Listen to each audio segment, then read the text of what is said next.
Hello, everyone, and welcome back to Key of Threes. We will be waiting today on our incoming key holder, Steph, who won our mini game last time around. So we will be sure to have him join us very soon, and he will be in for our key holder spot. For the time being, I'll fill in, and we'll get us going from there. But we will have a few interesting debates to talk about today. We're going to talk about some of the best budget free agency signings of this offseason so far. We're also going to discuss some of the teams that were in the bottom five of their respective conferences last year and who was the most likely to make the biggest jump heading into next season. We also have a few interesting players to debate whether they should indeed be in the Hall of Fame or not, those being DeMar, John Wall, Chauncey Billups, LaMarcus Aldridge, and Penny Hardaway. And our last debate of the day, as the title and the thumbnail would show, is we're going to be ranking every championship run from the 2010s. So be sure to stay tuned for that. Be sure to leave a like down below and subscribe if you do enjoy the stream. And we'll get started right away with our first topic, and that is those budget free agency signings. We're going to name off our 5 best budget signings of the summer, and we'll start with you, Garrett. What are your best financial deals of the summer? So the first one I'm going to start with is someone who was one of the best three-point shooters in the league last year, Yuta Watanabe, on a 2-year, $5 million deal with the Phoenix Suns. I think this might be, of their supporting cast players, aside from maybe the guys they brought back, like Josh Okogie and stuff like that, this is, in my opinion, their best signing as a new addition to the team.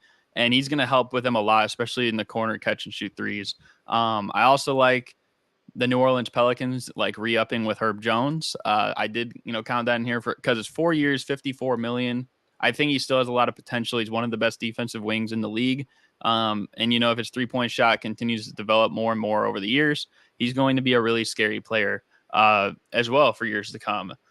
This next one's kind of interesting because I don't know if you guys really had him on your radar, but I went with Julian Champagnie. I've liked the way that I've liked what I've seen out of him so far in Summer League. I know he didn't play too many games for him last year, but in the games he did play with the Spurs last season, he was really nice. He was a quality player. Getting him for 4 years, $12 million. I mean, that's kind of like a steal, and he could be a quality player for many years to come as well. I like the fit, honestly. I like the fit with, adding Wemby into the mix. You still got guys like Keldon and Vassell. So I think he'll fit in nicely. I had to put in Austin Reeves for 4 years, $53.8 million or so. Easily probably the best deal, budget-wise, the Lakers got. Some people thought they overpaid D'Lo. Some people thought, were they going to give Rui that much money? But I think a lot of people are under the impression they maybe underpaid Austin Reeves, but the fact that they could bring him back was impressive in itself because you also had a Gabe Vincent and Taurean Prince and stuff. And the last one, I had to kind of be a homer, man. D Rose, man. D Rose for 2 years, $6.5 million for the Memphis Grizzlies, especially this is great for a variety of reasons. I think he's the perfect guy to have alongside Ja Morant when Ja Morant is around the team once again because he's going to miss the first 25 games of the season. He's that perfect vet. He's basically the ideal person you would want in his ear at all times. And at the same time, I still think he has a lot more to give to the game of basketball. And Memphis is a perfect position for him. He went to college there. The fans are going to love him. And, I think he's a perfect pairing too with Marcus Smart, just in terms of the style of play that they have and the mentality they have. It's kind of it's weird to say, but it's hard-nosed grit and grind type of style, and it's going to bring that life back to Memphis. And I'm excited to see how he plays, in the first 25-ish games of the season. I know today they announced the in-season tournament details. Maybe D Rose will have a big part in that for the Memphis Grizzlies. And he could really, once again, make a name for himself in the sense of, hey, I'm still here and I'm going to be here for a while. And the fact that the Memphis Grizzlies will benefit off that a lot. And when Ja comes back, I think we're going to see it in full effect. So those are my 5. Yeah, I don't know. I like all these signings personally for every team, but I don't know what you guys think about that.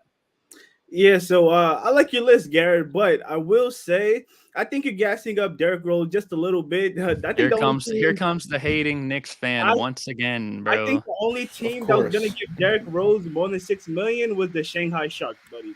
But when it All comes to right. my But list, but the second best team in the West just did. So continue. when it comes to my list, I think a good budget free agent that that really didn't get paid towards what he's really valued, considering what he does on the court. I mean, I'm talking Grant Williams. Grant Williams shot 39% from three this year. And it's unfortunate because of Joe Mazzulla's system. He didn't get much burn in places where I think Grant Williams could have really helped out this Boston Celtics team. He got paid 13 million annually for 4 years. That's 4 years, 54 million. And I think he could have gotten at least like 17, 18, to be honest. I think Grant Williams is that type of role player that he's in a tier of elite role players, in my opinion. My second one is Austin Reeves. Austin Reeves got the I don't know same about all that. contract as Grant Williams, and I'm not gonna lie, he's worth way more, especially considering his role on this Los Angeles Lakers team, being a secondary ball handler and broken hoop. He may not be the most skilled scorer, but Austin Reeves can get you a bucket. My third one is Cam Reddish. I'm a believer of Cam Reddish. Being a Knicks fan, I saw what he did when Tibbs actually allowed him to play basketball. He looked good out there. I even said that he looks like he might look better than RJ Barrett, actually, in terms of being a scoring option. But Cam Reddish only got 4 million for 2 years. Insane, insane. He's worth way more. And I think damn near everybody that got signed on a short term deal for the Lakers are on prove it deals. And Miles Bridges is my next one. Miles Bridges took the qualifying offer from the Charlotte Hornets. And we know when Miles Bridges is playing on the court next to LaMelo Ball and they just got Brandon Miller, Miles Bridges equals wins. Miles Bridges helps this team in every area that they lack. And it's going to be evident as soon as Miles Bridges touches down back in Charlotte. And my last one is Thomas Bryant. When Thomas Bryant was on the Lakers, he was very good, especially when Anthony Davis was out. I mean, he looked like back when he played back in Washington before the ACL tear. He looked really good out there. And it's unfortunate that all he wanted was a bigger role on that Lakers team, and they shipped him to play behind Nikola Jokic, and no one plays behind Nikola Jokic. So he didn't get much PT. And he only got 2 years, 2 million from the Heat, and the Heat are gonna absolutely love what Thomas Bryant brings to a basketball team. And that's my I like list. it. I like it. You stole one of mine, and Miles Bridges, taking the qualifying offer from the Hornets, the 1 year, $7.9 million deal. When you compare his production last time he was on the court to what he's making, you can't really beat that. It's not necessarily a perfect model example for a budget deal because it is a qualifying offer from the Hornets. You know, something that they were probably going to offer him anyway. It's not like $8 million is not a lot, but definitely a good quality contract for them. So yeah, that's big ups to them for securing that. Some other ones I had: Javon Carter, 3 years, 20 million. I am a Bulls fan, so a little bit of Bulls bias. Uh, but what he did on the Bucks, you know, his perimeter defense, he can shoot the ball. We need people that can shoot the ball because we don't have a lot on our team that can shoot the three. So I like what Javon Carter brings to this team. We are guard heavy, of course, but at least with the guards that we do have, we have a nice, solid, really solid perimeter guard, you know, duo in Alex Caruso as well as Javon Carter. We have Patrick Williams on our team. Um, you know, he plays very solid defense, can also shoot the ball. So I like this signing for us as number one, 3 years, 20 million. So it's not expensive. And it also helps us establish an identity. And I think that this coming season will be will probably be an underrated defensive team just because of the narratives around us. And it's surrounded us for 2 seasons now. Even though, you know, we have been, at least last year, we were a top, I want to say 10 defensive team for basically the entirety of after All-Star break. But yeah, that's one of the free agency signings that I really like. Javon Carter, 3 years, 20 million to the Bulls. Another one, again, I'm playing favorites a little bit, but Patrick Beverly, 1 year, 3.2 million to the Sixers. Obviously, he's not gonna substitute what James Harden is gonna, you know, take when he leaves. but I do like this from them. Solid defensive player. He can score sometimes if you need him to. Don't ask him to too much. Brings a lot of intensity, brings a lot of heart, a real character guy for the 76ers team. And I think they're going to need that with it probably being a lot of turmoil in this locker room just because of how many moving pieces there are from last year and new pieces that are going to come in this year. And they just fired Doc Rivers. Harden's gone. That's a big portion. We still recovering from the Ben Simmons saga. And now upcoming potential drama with Joel Embiid. He might ask out, maybe not next season, but the season after that or something like that. So definitely want a character guy like Patrick Beverley around in your locker room. And for $3.2 million, it's not that crazy. I'm cheating with this one because the full terms of the deal haven't been revealed. But Dario Saric to the Warriors, it's likely going to be something close to 2 years, $8 million, if that, maybe even less. Saric hasn't gotten a lot of PT ever since the ACL tear, but I still think that he has something that he can bring to the game of basketball. And if there's anybody that likes to, unlock talents from veterans, it's the Warriors. So I think that he'll find a nice home on the Warriors. Hopefully he can get some good playing time. Hopefully he's healthy as well. But yeah, a little bit cheating because the full details haven't been released, but it's not like he's going to get anything super crazy. And then my final free agent, very surprised when I heard what he got. Russell Westbrook, 2 years, $8 million, back to the Clippers for what he provided during his short tenure from the regular season and what he provided in the playoffs. You can't really go wrong with bringing him back, especially on a cheap deal like this. I was expecting something closer towards the 2 year, $15 million, something like that. So for them to bring him back for half of that, that's big for them. But yeah, those are my 5 free agents: Miles Bridges, Devon Carter, Patrick Beverley, Dario Saric, and Russell Westbrook. I like the Saric one always because like the Warriors are so weird when it comes to free agency because like players that you don't think will fit in their system, you just kind of want to see how it will work. And like maybe he could be a perfect fit. Like he could play kind of like take some of the things that Draymond does effectively for the Warriors and like execute on that. Or he could be like a Dragon Bender when he was on the Warriors for that stint, and everyone likes to forget about that. But I have a question for Jay, and I'll let Devin, you can give your 5. I'm just curious because you said talking about like Cam Reddish, and I know he got a cheap deal and everything like that. Like, what do you see as like his role or like his purpose with the Lakers? Because I feel like personally, like he's a nice addition, but for me personally, he likes to be more so like of a shot creator. He's not really a great playmaker for others. He's not entirely efficient. So for me personally, like it just feels a lot like what the Troy Brown Jr. role was, except he's putting the ball more on the floor and he's not quite the 3-point shooter that Troy Brown Jr. was. That's kind of like what I feel like he'll slide into.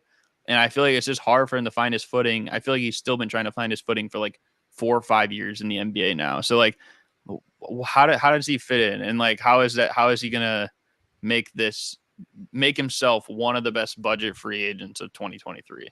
So I would say that I just want to revert back into the playoffs when he was on the Atlanta Hawks. He was struggling with injuries that year, and then when he actually got to play, he looked really good in a playoff setting. I'll take that, as I know he's someone that can be successful in a winning situation. But they no longer wanted him there, and then they shipped him to New York. Unfortunately, Tom Thibodeau didn't believe in him, or Cam Reddish didn't want to buy into what Tom Thibodeau was selling, and we had to ship him off to the Portland Trail Blazers, where we got Josh Hart back. But the Portland Trail Blazers, they weren't winning. I mean, how, as a young player, someone that's trying to look for a contract possibly in the offseason, how can you be successful playing on a team that's losing, that's willingly trying to tank and lose games? I don't think he has yet got a fair shake in his career yet. But when it comes to the Lakers, I was thinking more of the Lonnie Walker role instead of Troy Brown, because I feel like Troy Brown really was he was relegated to being a catch and shoot player most of the time. I feel like Lonnie Walker got to play more free, I would say. And if Darvin Ham gives Cam Reddish the freedom to just be himself, go out there and go get a bucket, I think he could be successful in the Lakers. See, that's where we differ. Real quick. Oh, go ahead. Before you go, Garrett, I'm gonna point out Troy Brown Jr. didn't have the offensive freedom to be himself because he sucks. Yeah, he did suck. Good. Yeah, we know it firsthand as Bulls fans. But no, the thing is, I just don't know if I think that's where we disagree. I don't think he's going to have that much opportunity to have the freedom. You're playing alongside LeBron and AD. They're going to have the ball in their hands majority of the time. And even like as the season went on, Austin Reeves did as well. Otherwise, they went to brought him back. D'Lo as well.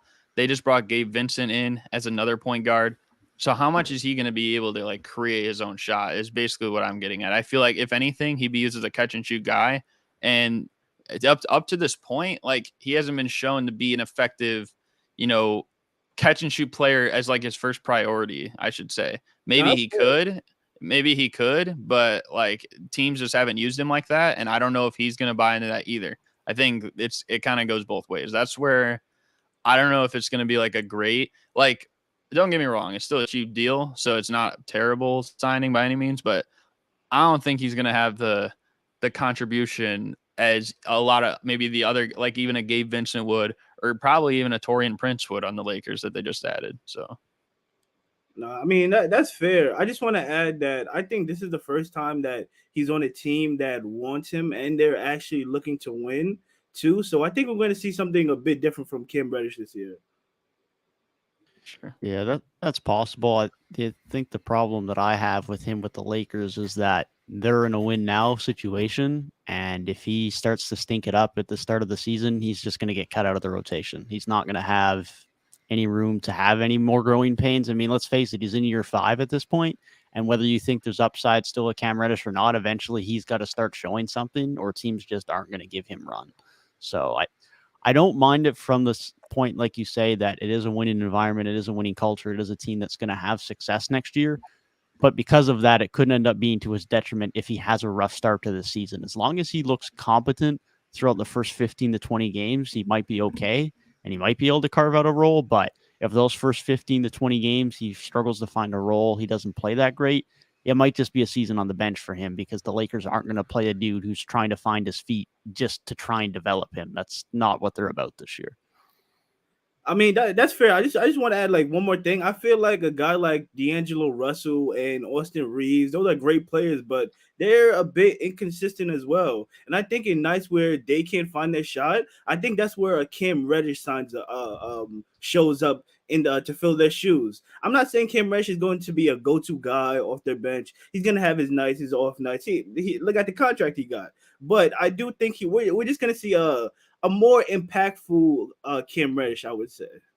Darvin Ham's got to use him too for that to be effective. Like, I just don't see where it's like, okay, their shots aren't falling. Like, we got Cam Reddish to rely on, and he's gonna get like still meaningful minutes in that same said game, and then he's just gonna take off, because throughout his career so far, he's been hit or miss most of the time. He was a lot more hit than miss in that playoff series. I agree, but that's why like I was kind of shaking my head when you say he's shown he can do it in a winning environment. Well, that was also like one playoff series, and the Hawks in that point, I think they were kind of desperate, because if correct me if I'm wrong, but that was the Bucks series, correct, where they did lose. Yeah, like at that point, it's like, bro, what else are you gonna do? Especially when Chris Middleton's having the series of his life. Like, bro, like you got to try anything. And Brook Lopez had a crazy game too. Oh yeah, he did for sure. Yeah, that's facts. For sure. But I'll go ahead and give my picks for my best budget free agent signings as well. I got a few to piggyback off of you guys for. I did have Russell Westbrook as well on my list. Like you mentioned, Mo, very good when he joined the Clippers last year. Obviously not as good as he was a few years ago. Evidently not an all-star anymore, but still a very high caliber point guard. Still provides a lot of what this Clippers team needs, which is rim pressure and dribble penetration, especially from the guard spot. And that's just something they haven't had for a while now. So getting him back for 2 years at $4 million a year it's just as good a deal as you're going to get for him. I also had Miles Bridges, like you alluded to. He's just someone that evidently before he fucked up his situation financially last year, he would have got a lot more than 8 or 9 mil for 1 year. He would have been getting $100+ mil contract quite comfortably. So from strictly a basketball standpoint, for the Hornets to be able to have him back at 8 mil next year is a hell of a bargain. Now, because of that, they might not have him around long term, but at least for next year, it's going to be a hell of a bargain for them. And Herb Jones was another guy I had on my list as well. Like you mentioned, Garrett, one of the best perimeter defenders in the league, still a very young player, still has a lot of upside. I think getting him for like sub 15 mil a year is absolutely wicked for anyone who's that good defensively at this point in time in the league. I mean, we're talking about guys who sure might have a bit more offensive upside, but when you look at contracts DeAndre Hunter has gotten, look at contracts that McDaniels is going to get via an extension this summer, they're getting significantly into the 20, 22, 25+ mil a year range. And Herb Jones is sitting under 15 mil a year. You just can't go wrong with that for as impactful as he is on the defensive end. The other two names that I wanted to bring up is firstly Dennis Smith Jr., signing with the Nets on a 1-year vet minimum.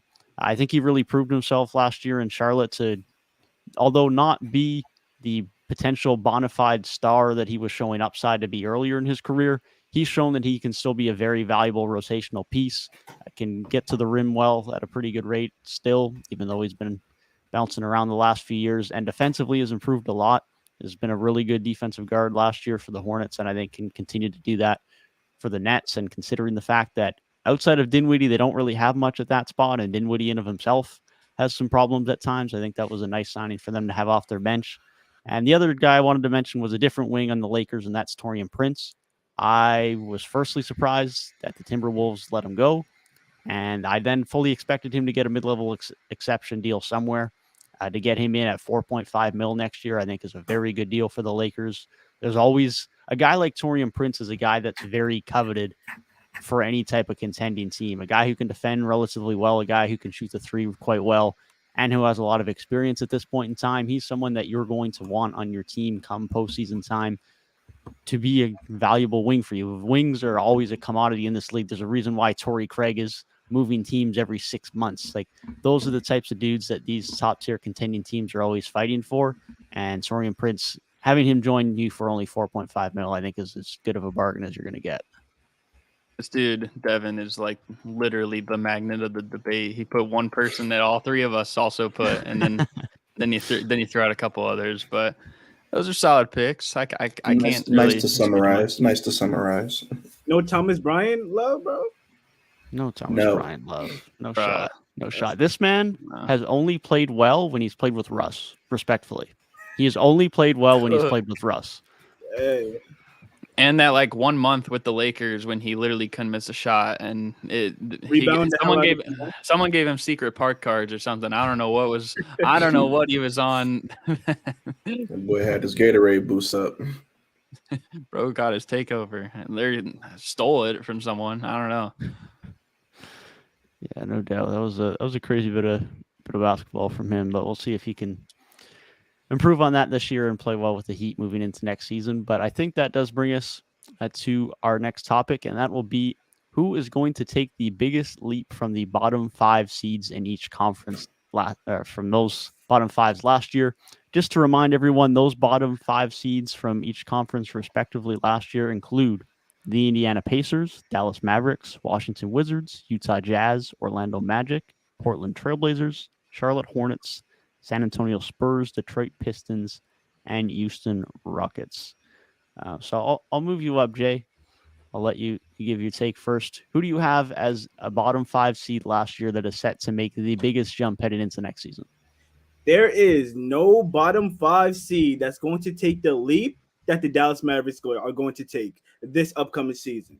I mean, let's be honest. They were dog shit. They were absolutely awful this entire season. It was Luka. Hey, can you grind this one out? We can't really help you out or contribute to this win at all, but can you do it? And Luka got tired of it, bro. It wore him out, and he just could no longer do it. I mean, now that the Dallas Mavericks got some bigs, I mean, they made some moves to bring in Rashawn Holmes. They drafted Derek Lively, a very, very good rim protector. I love those moves. They were desperately needing some bigs. And most importantly, a lot of people don't realize this, Maxi Kleber will finally be healthy. I mean, have a start from the training camp to the end of the season healthy. He had tore his hamstring and only recovered in a few months span. And he tried to rush back, and he just wasn't himself. He wasn't shooting the ball well, and he wasn't the defending big stretch 4, stretch 5 that he was the year before, where they made the Western Conference Finals. Maxi Kleber is a very important piece for them going forward. But with that being said, they brought back Kyrie as well. With Kyrie, Luka, they have two bigs. Maxi Kleber brought back Seth Curry. I mean, the team is going to be special. Still have Jaden Hardy, Josh Green, Tim Hardaway Jr. I'm not that high on Tim Hardaway Jr. anymore. He was on my Knicks, though he's going to be good. He's just a very inconsistent shooter.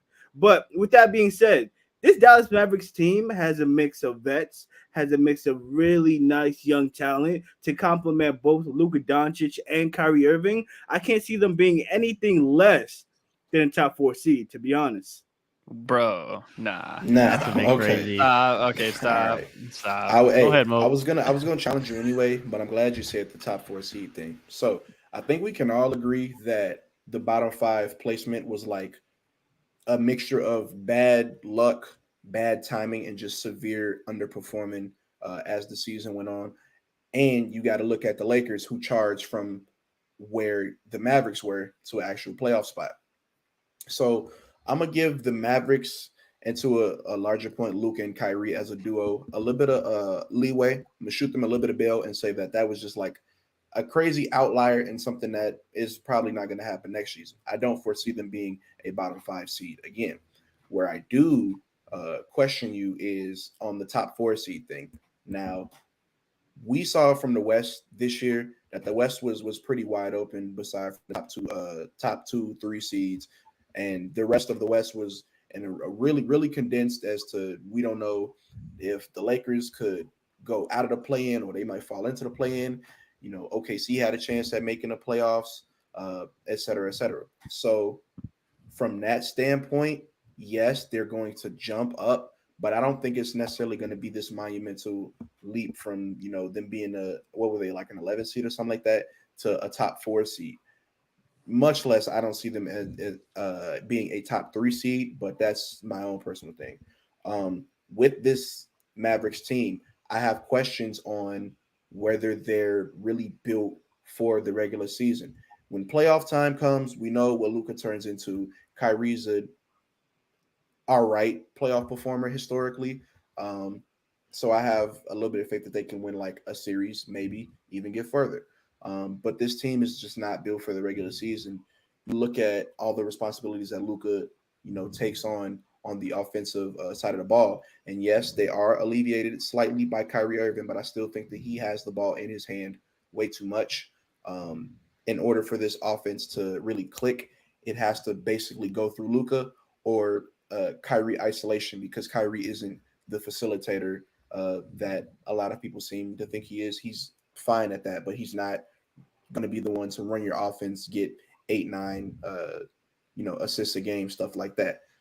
So But that's they have the weapons for him to do so now, and he has Luka Doncic, even if he's not facilitating. That's what Luka's for. He's not. But what I'm saying is, Luka, and this has to do with Luka as well, because he has to develop in order to not. He has to be effective without the ball in his hand. He has the ball in his hand way too much, even with Kyrie on the floor, and that's saying something, because Kyrie is somebody who needs the ball in his hands to be effective as well. At least, you know, scoring wise. I'm not too big on off ball Kyrie. You know what I'm saying? Kyrie's best attributes is isolation. So that's what he's going to do. But what I'm saying is, we've seen iterations of this team, without Kyrie, now with Kyrie. I don't think that they're going to be super, super threatening, at least in the regular season. Again, playoff comes, Luka turns into a different beast, and that's an entirely different animal. But as far as regular season, I don't like this team's chances in the regular season. I see them as potentially maybe a 4 seed if they overachieve. 5, 6 is where I'd slot them in at, me personally. Listen, man. Yeah, I mean, I'm gonna get back to where like the debate is on, but just my thoughts on this. I don't know how much you guys are gonna like this. The Mavericks aren't making the playoffs. They're not. I'm not against Again, it. they're not. I'm They're not not. They're against not it. making the Y'all playoffs. are Again, insane. they are not making the playoffs because at the end of the day, and I've heard all these rumors and stuff like that, like, oh, Luka's in the best shape of his career. Like right now, he's doing the most work in the offseason, all this stuff. That's great. Okay. But we've noticed more over the last couple years and it's become more apparent. We've all said for years and years and years, basketball is a team game. Okay. It's more so about how the team fits. And for me personally, it doesn't matter if you have two players as great as Luka Doncic and Kyrie Irving. From watching them last season, got the impression that they were just a bad fit for each other and that they couldn't figure out who was going to be the 1A and the 1B late in games or most of the game or something like that. It was just really sketch most of the year. And so until I see that, then I'll believe that. Okay. Now I know we got some people saying like, yeah, their roster has changed completely. Their roster has changed a bit. I mean, they still got Dwight Powell. That's Still got one Maxi of the big Kleber. things. They still got Maxi Kleber. Bro. They still got Tim Hardaway Jr. Jr. Who's not getting PT? Dwight Powell. White Power barely. Are we sure about that? Is Jason Kidd still there? Jason Kidd better use the 2 brain cells he got up there and not play the White Power, bro. But I think if two is Jason being Kidd is there, I can assure you Dwight Powell will be getting substantially. He'll be getting more minutes than he's worth, more than any other center in the whole league, except maybe like Yusuf Nurkic or something like that. Okay, that's just the reality of the situation. Until I can see that they can fit in well together, because I haven't heard too much rumors like lately this offseason about like Kyrie and Luka working out together. Okay. But if I can see this with them together, I'm not going to believe until I see it. There were some teams in the West that got better, in my opinion. Teams that didn't even make the playoffs, I think they're going to be substantially better. Oklahoma City Thunder are going to be a much better team next year. We also got to assume if the Pelicans are healthy, they're going to be a good team. The Spurs just got Wembanyama. There's a lot of moving parts. And I think, honestly, as much as people are going to write them off, the Jazz having an extremely big lineup is something that could be scary. I'm not saying they're going to make the playoffs, but it can be scary, and you can't deny that, okay? So all I'm going to say is there is no shoe-in for the Mavericks. I think outside like the Nuggets and probably the Suns, everything else in the West can be like up for grabs. And I think we're going to trust like top players in the league like Kawhi or LeBron or Steph Curry to at least get them there. Like, so that's already a couple more teams probably in that position. And there's other teams like the Wolves and stuff. There's teams like, like I said, the Pelicans are healthy. You know what I mean? Like the Grizzlies as well. The Kings just had a great year. So I don't know if I see the Mavericks making the playoffs again next year. I think they will have a better record. I think that maybe the West will be a little bit more competitive. I don't know if we'll ever see another season again where the 4th seed in the West wins 45 games. I think that last year was kind of an anomaly season, but I think they will be a better team. I don't know if they'll even make the playoffs, though. I think they'll more than likely be in the play-in. So that's a spicy Gary, take. That's spicy. Gary, I didn't even want to go that far, but incredibly spicy, bro. Like you said, it'll be top 4, and that's not spicy. No, it's more realistic than not making the playoffs. I don't know. Is about it that. though? Really? I don't know about that, man. How? Like my boy Knight Triker said, they completely changed their roster, bro. Completely changed it, bro. They have. Bro, I even acknowledged that and made it into my point and how it doesn't matter. It doesn't matter enough that they won't make the playoffs. Bro, I don't know if they will. They're definitely not a shoe-in to make the playoffs. I think realistically, they're gonna be like somewhere between. They're probably gonna be in the play-in range again, more than likely. I said 4, 5, 6, 4 if they overachieve. So I don't even think they could be 4. Honestly, you have a full season of Luka Doncic and Kyrie Irving. You have the young guys season of Luka Doncic last season. Not a full season, but we had a good majority of the season. And for the time that Luka was out, we also had Kyrie. So, I mean, they clearly were still trying to fill each other out, though. They have a they were. I mean, that's fair, but they also were really bad together, like egregiously bad. To use Gabe's word, egregiously bad. Okay, so they were in the 4 seed, I think, when they got him, right? Listen, Yeah, I think I they might have four, been a five little lower than So that. they- So they were in a the 4 playoffs. seed the until West Kyrie was mad Irving came. close. The West was mad close, bro. The Come West on. was mad mid It- this year. it The was- West was yeah, not it good. was mid. Outside the top 3 teams, the West was not good. I didn't Like- like, like I- those teams' chances like I to win said, the Jay, finals. The 4 seed won 45 games this year. Next year, a 45 win team in the West, like probably be around 7-8. So even if they are as good as the 4 seed was this year, they'll still probably be in the play-in. I would expect at least. Can I just say I don't believe that the Lakers are going to be that good next year. All right, no, let me read that. I don't believe that the Clippers are going to be that good next year. I don't was gonna believe say, that the why we bringing Warriors the are going to be Clippers? that good next year. I don't think So the Mavericks will be better than both of them. absolutely locked. Bro, come on, man. This is not no, bro. This is not. Keep in mind, this is we're gonna have this forever. So Oh, both Hey. of y'all. Yeah, no, Garrett, we're gonna have this forever. So when they're in the playoffs next year, we're gonna come back to this. You're telling me okay, I get the Clippers in a sense because if they're like injury prone stuff, but you can't tell me that the Warriors, based on the season they just had, are gonna be worse than the Mavericks unless the Mavericks are like a top 2 seed or something, and that's not happening. Golden State Warriors gonna be 6, but like 6 or below, bro. They're not being better than No, bro. Curry would have to like miss like the whole year for that to happen, almost, or a majority You of know the year. what? All right, let's- This Let's be honest. Hold up. Let's be honest for a second. Steph Curry is 35 years old. I don't know So how what? much longer y'all expect him to play at this. His elite level. game, no, He's getting old, dog. His game ages probably better than most stars ever. And Okay, he has an elite playmaker next to him He- for next season now in CP, could- which is going to make he it could even play till easier he's for him. 50, bro. He Chris could play till he's Paul 50. is not I- but- elite anymore, bro. But I'm saying we got some young talent, some real young talent up and coming. I don't think they're gonna We be got good enough. Steph Curry. He's until Tatum did it just the series after. He held the Game 7 scoring record in a playoff game, bro. That's facts. I understand that, but This year, he did that this year. everybody Just peaks.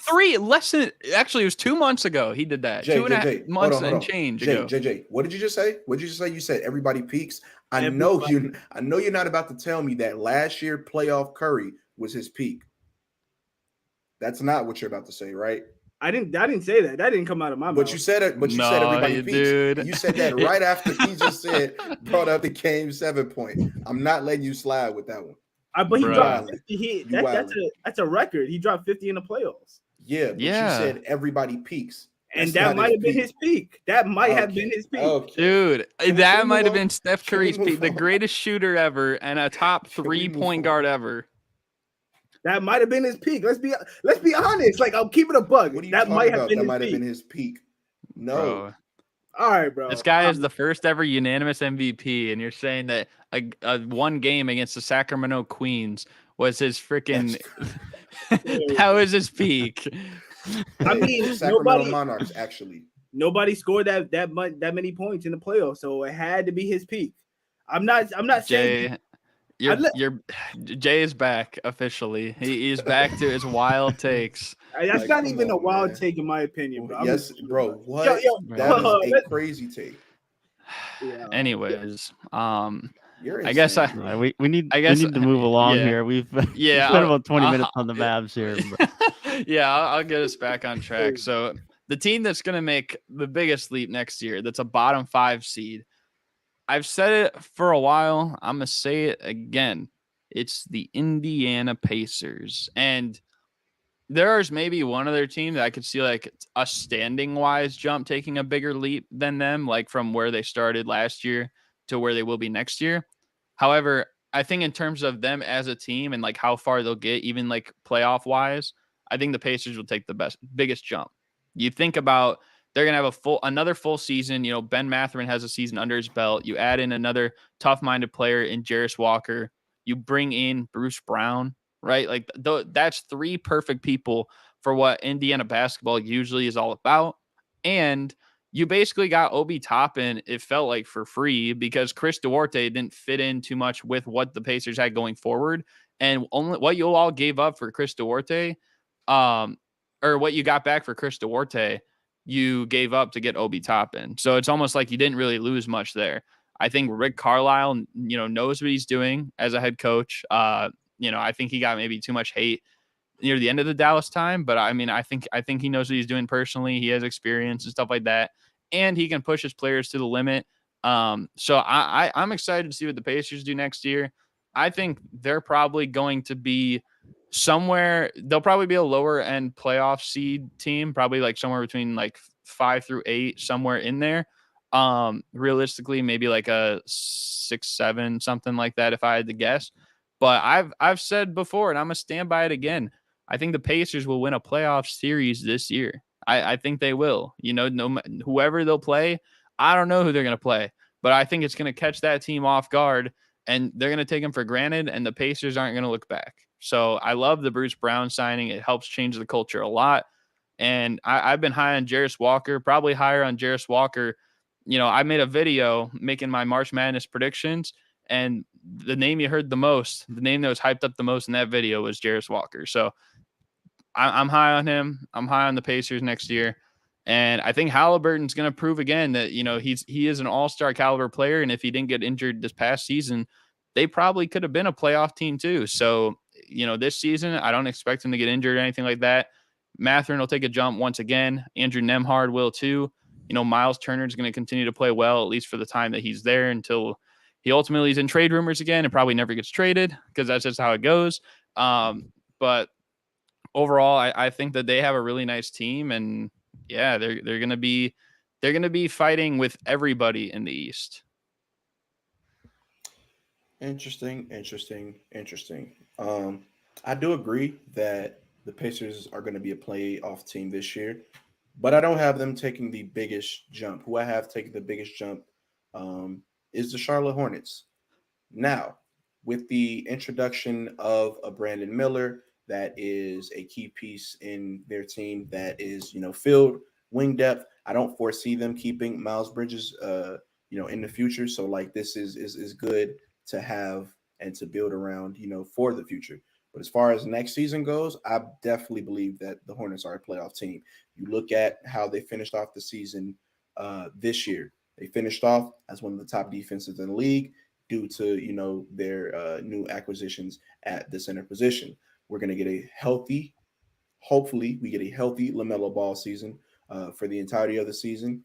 You know, we got their rookie. We got Miles Bridges, who we bringing back for a 1-year deal.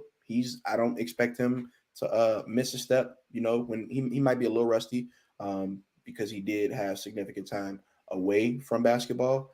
But I think that with the amount of cohesion that this team already has, increased with the, you know, the jump that I'm projecting LaMelo to take, increased with, you know, him being a healthy LaMelo Ball, I think that the sky's the limit for this team. Realistically, I could see them peaking as high as a 5 seed. More than likely fighting for that 6-7, maybe might be in a play-in, might not. We'll see. But I definitely think that the Charlotte Hornets team is a playoff team. Here's my thing with the Hornets as a postseason team, because I've said similarly in the past couple of weeks that I think they can make the play-in. I think there's a lot that has to go right for that to happen for them. And the problem is there's a lot of what ifs, buts, and maybes for that to happen. You talk about LaMelo Ball's health. That's a key thing for them if that's going to happen. And he just hasn't been able to stay healthy throughout his career so far. That's consistently been something you cannot rely on. Miles Bridges, like you said, hopefully doesn't miss a step. But a year away from basketball, he's going to miss the first 10 games of the year as well. Factor in those 10 games and the fact that it's probably not going to be their leading scorer like he was when he last played for them, just seamlessly out of the gate. There's going to be a transition period there too. I think there's still some concerns there with them. There's other guys that also have their own injury problems on that team. I mean, you look at a guy like Gordon Hayward in particular, not that he's going to be a key guy for them this year, but still probably going to be a regular rotational guy. He's been struggling with injuries in the past. Terry Rozier is someone who's had that concern in the past as well. So there's definitely a lot of things that worry me with this Hornets team, some off the court and some just with injury concerns. I think if everything goes right, then they could definitely get there. I'm just not so sure that everything will go right for them, because unfortunately for that organization, especially over the last 4 or 5 years, off the court things and injury concerns have really hampered their success. I just understandable. I just want to pull this up because I feel like every time we talk about Dallas on this channel, like it's always some heat. And now there's heat coming my way. Do some homework, Mario. Hey, man. Hey, yo, I don't believe in Dallas, man. I don't. Yeah. But yeah, with that Oh, being I just said, wanted to add though too, like just a little note, kind of about the team I was thinking about, but I didn't put the Orlando Magic. Like, I feel like they'll have the biggest standings jump this season of like even more so than the Pacers. I think they'll finish as a higher seed. I just feel like the Pacers will do more like come playoff time than them. But I don't know. I like Orlando. I think if they're healthy, people forget like when Markelle got back, like I think they were a slightly above 500 team last year. They're gonna have more experience. They get Jet Howard and stuff like that. So solid. I'm liking what the Magic got going to. Not as much as the Pacers next year, but yeah. Yeah, I think they're if they my make the pick for playoffs, they're my pick for the biggest jump next year. I think. You think they will make the playoffs? You said Mo, or won't? No, I was gonna say I think if they make the playoffs, they'll probably sneak into one of the lower playing teams. I'm just not seeing that. I don't think that this team is gonna have enough time in the NBA and together to like be a playoff team, especially with the pieces that they bringing in. They still got to figure out their guard rotation. They just brought in 2 guards, and then the other piece that they have are also extremely young, don't have any playoff experience whatsoever. So I think that they still 1-2 years away, maybe. But it's on the way soon. I definitely see it on the way soon, just not next year. The thing that gives me hope for Orlando next year, like you say, they are still a young team. They do still have some rotational issues to figure out. First, like you mentioned, Garrett, they were a vastly different team once Markelle was back. I mean, they started last year at 5-20. They finished the year at 29-28, and Markelle did miss 21 of those first games in the year. So once Markelle was back, this team was drastically different.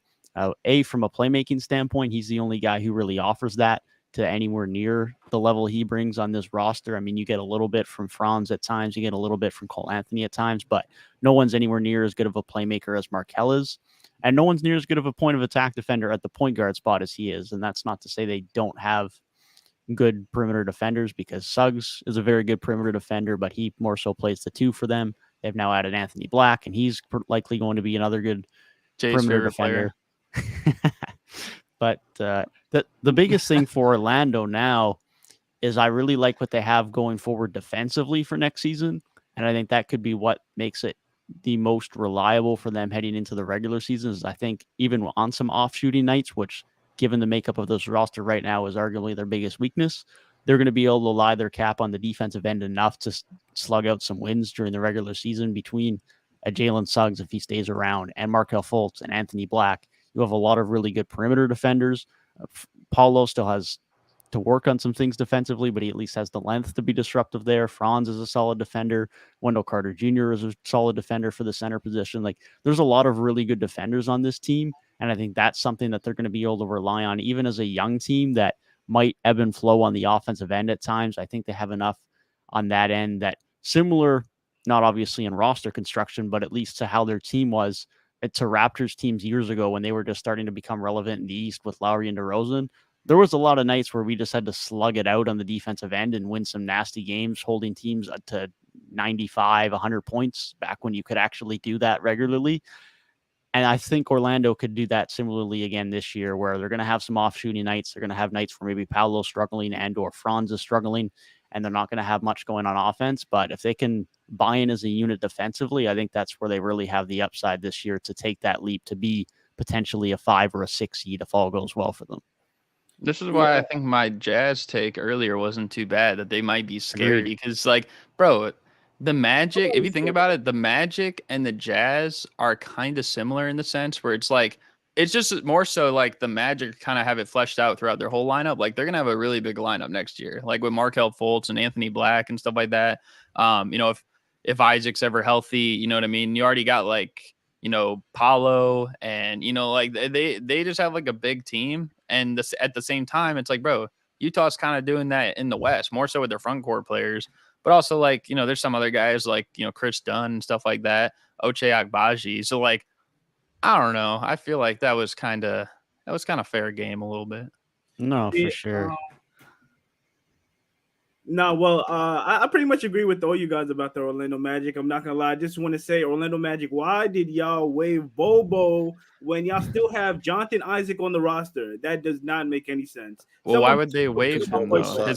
His contract is like crazy, isn't it? Yeah. The only guy that you can argue over waiving over Bobo was Chumo Kiki. He's the guy that you'd make the argument for. Those were the two guys they were debating on. If anything, Isaac's they're obviously just going to hope he can stay healthy, but at this point, they're just going to hope that they can put his salary in a trade to match salaries to try and bring someone in, because you're not going to waive that. I think he's making like 17 mil a year. Bobo was like on a cheap deal, I think. Yeah, Bobo was really cheap. For a But, like, reason, because he sucks. Yeah.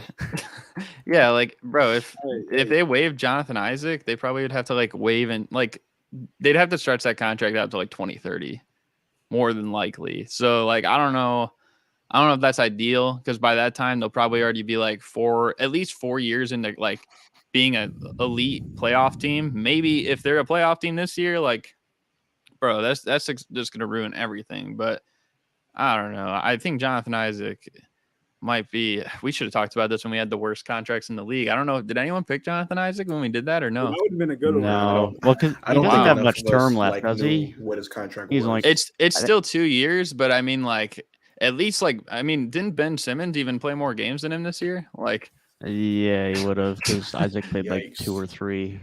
Maybe it was a Yes. bit more, but it was He's limited. played The 2, nice thing, 3 at least games. for Isaac's contract, is he's only guaranteed half of it this year, and it's non-guaranteed next year. So they only played owe 11 him games since the 7.6 bubble. mil.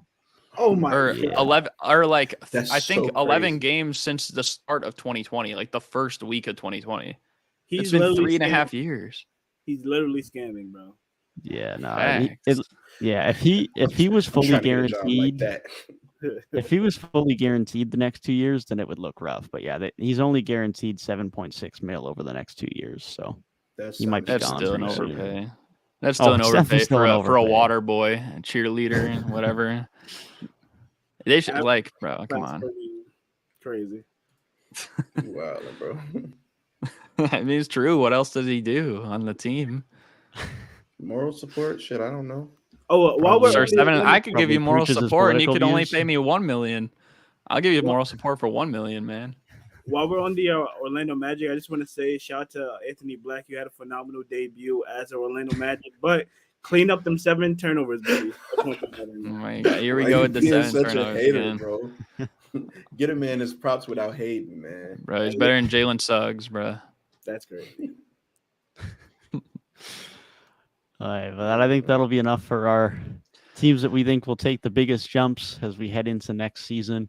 And that will move us on to our Hall of Fame debates. We have 5 players that we're going to be debating for or against their Hall of Fame case today. And we're going to be starting with the Raptors legend who we discussed a few days ago on the pod, and that is DeMar DeRozan. Should we start with you on this one? Because it is your team. Sure. I'll take the reins on the DeMar DeRozan topic. So, as many know, I am indeed a Raptors fan, and DeMar DeRozan is one of my favorite players of all time. So I will admit there is definitely some bias in this argument, but ultimately DeMar is one of the greatest players to ever play for a franchise, that being the Toronto Raptors. Whether you consider him 1, 2, 3, or 4, that's up for debate, but he's up there. He's one of the greatest to ever do it in a Toronto Raptors uniform. He's got the most games played. He's got the most points scored, most shots attempted and made. He's the guy in Toronto. He just didn't get the ring because ultimately he had to be the guy to bring in Kawhi. But one of the greats in terms of drawing free throws over the last 10 to 15 years, one of the greats in terms of being a mid-range scorer. His jump shot and footwork in the mid-range has always been elite. And even as someone that came into the league as someone who was just a high-profile athlete and really struggled his first couple of years to find his footing, especially throughout his rookie season, he developed from a guy that was that guy who was just a raw athlete into a very talented player in the mid-range with good footwork, with very sound offensive game that did not rely on athleticism. I mean, now when you think of DeMar DeRozan, it's not he's a bona fide A-star athlete. He has very good footwork. He's a very good jump shooter. Obviously, the three-point shot never came around, but what he can do outside of that has always been elite. He's got 6 All-Star appearances and 3 All-NBA nods to his resume. So he's got some accolades there. The part that's missing, of course, is just that ring that he evidently missed out on in Toronto and hasn't been able to find a ton of postseason success since he left Toronto. So he's got an Eastern Conference final to his name, and that's about it, which is the biggest knock on him. But he's continued to be one of the most prolific scorers in the league over the last decade, and he's probably going to finish up there in the all-time scoring rankings, not just for any team, but for the league as a whole because of that. He's averaged over 20 points a night for almost 10 years now, and he's probably going to continue to do so for a couple more years before he bounces out of the league. So there's definitely a reason for concern because of his lack of team success, but as prolific as a scorer he's been, and especially when you consider how prolific he has been and how valuable he has been for the Toronto Raptors organization and where he sits in standing with them, I think that definitely holds a lot of weight and personally is enough for me to pick him to enter the Hall of Fame. I got to agree.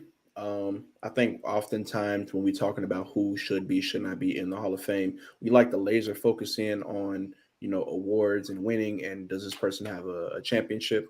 And all of that's fine. More hardware, obviously, boosts your chance of being selected into the Hall of Fame. But it's not your entire career. It's not your entire career because the regular season plays a big part of your entire career. Most of the games that you're going to play in your NBA career are going to be regular season games. When you look at DeMar DeRozan, I'm not sure where exactly he is on the all-time scoring list, but he's pretty damn high up, like when you consider the names that are around him. If one of y'all want to look that up for me and help me out. Yeah, I'm on it. On what were you saying? On just this all-time scoring list. Like he's not like super high up, but like he's higher than you'd expect. And that's to be expected from someone.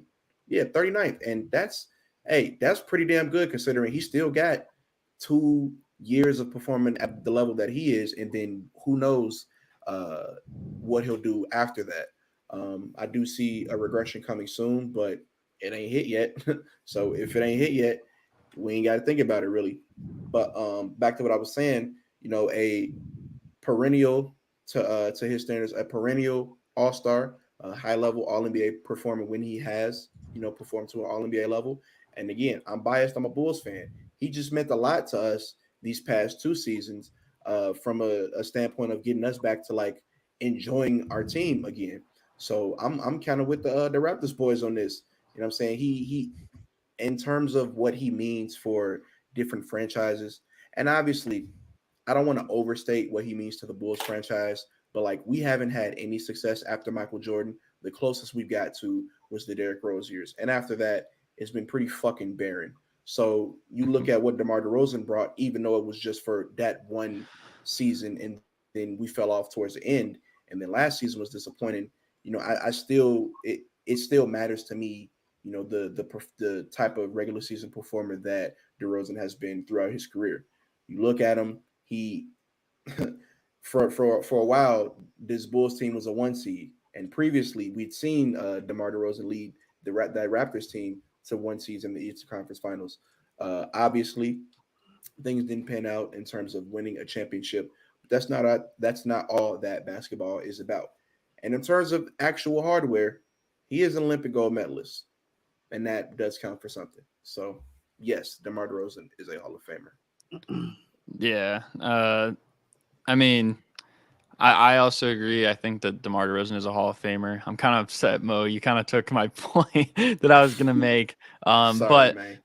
I'll kind of like wrap it around in a different way, though. Like what I was going to do is like we said, DeRozan's 39th on the all-time scoring list.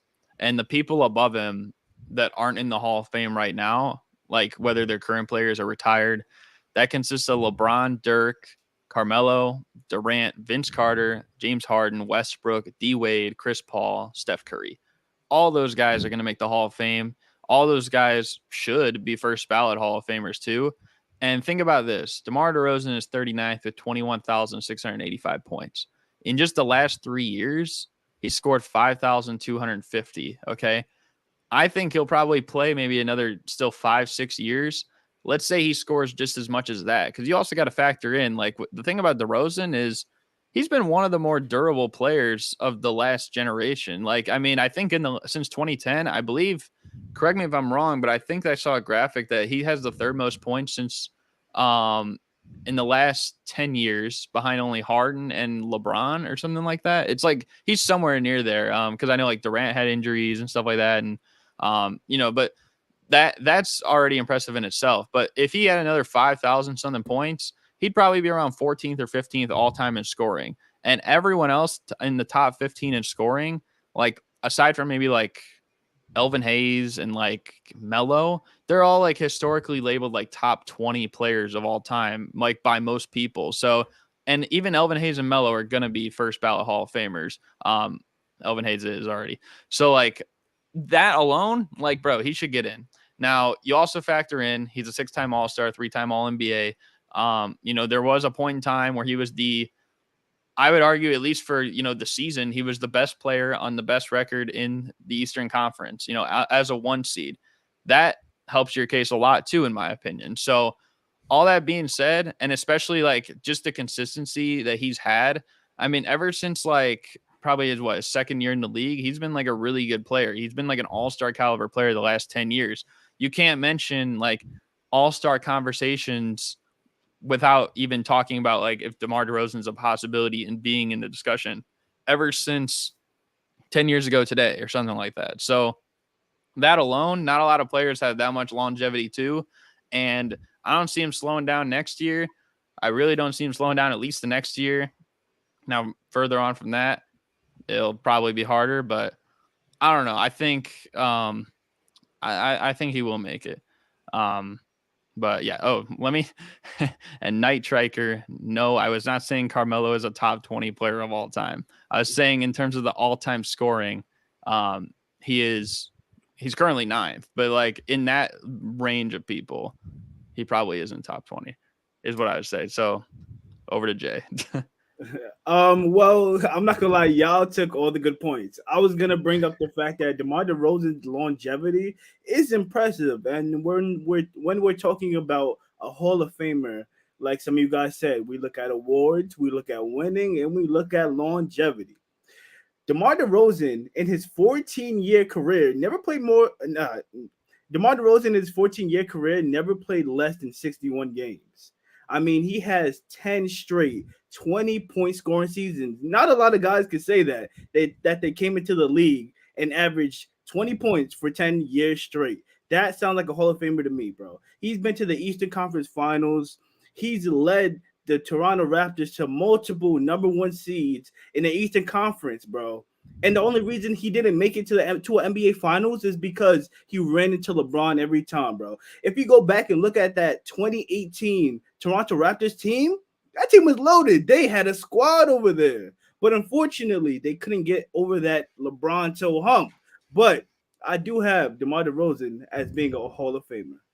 And just to add to your point too, like when you mentioned 10 straight years of 20 points a game, aside from 2017, like his 2 years just with the Bulls are, I think, his highest scoring season and his 3rd highest scoring season, and his 3rd highest scoring season of his career, like this past year.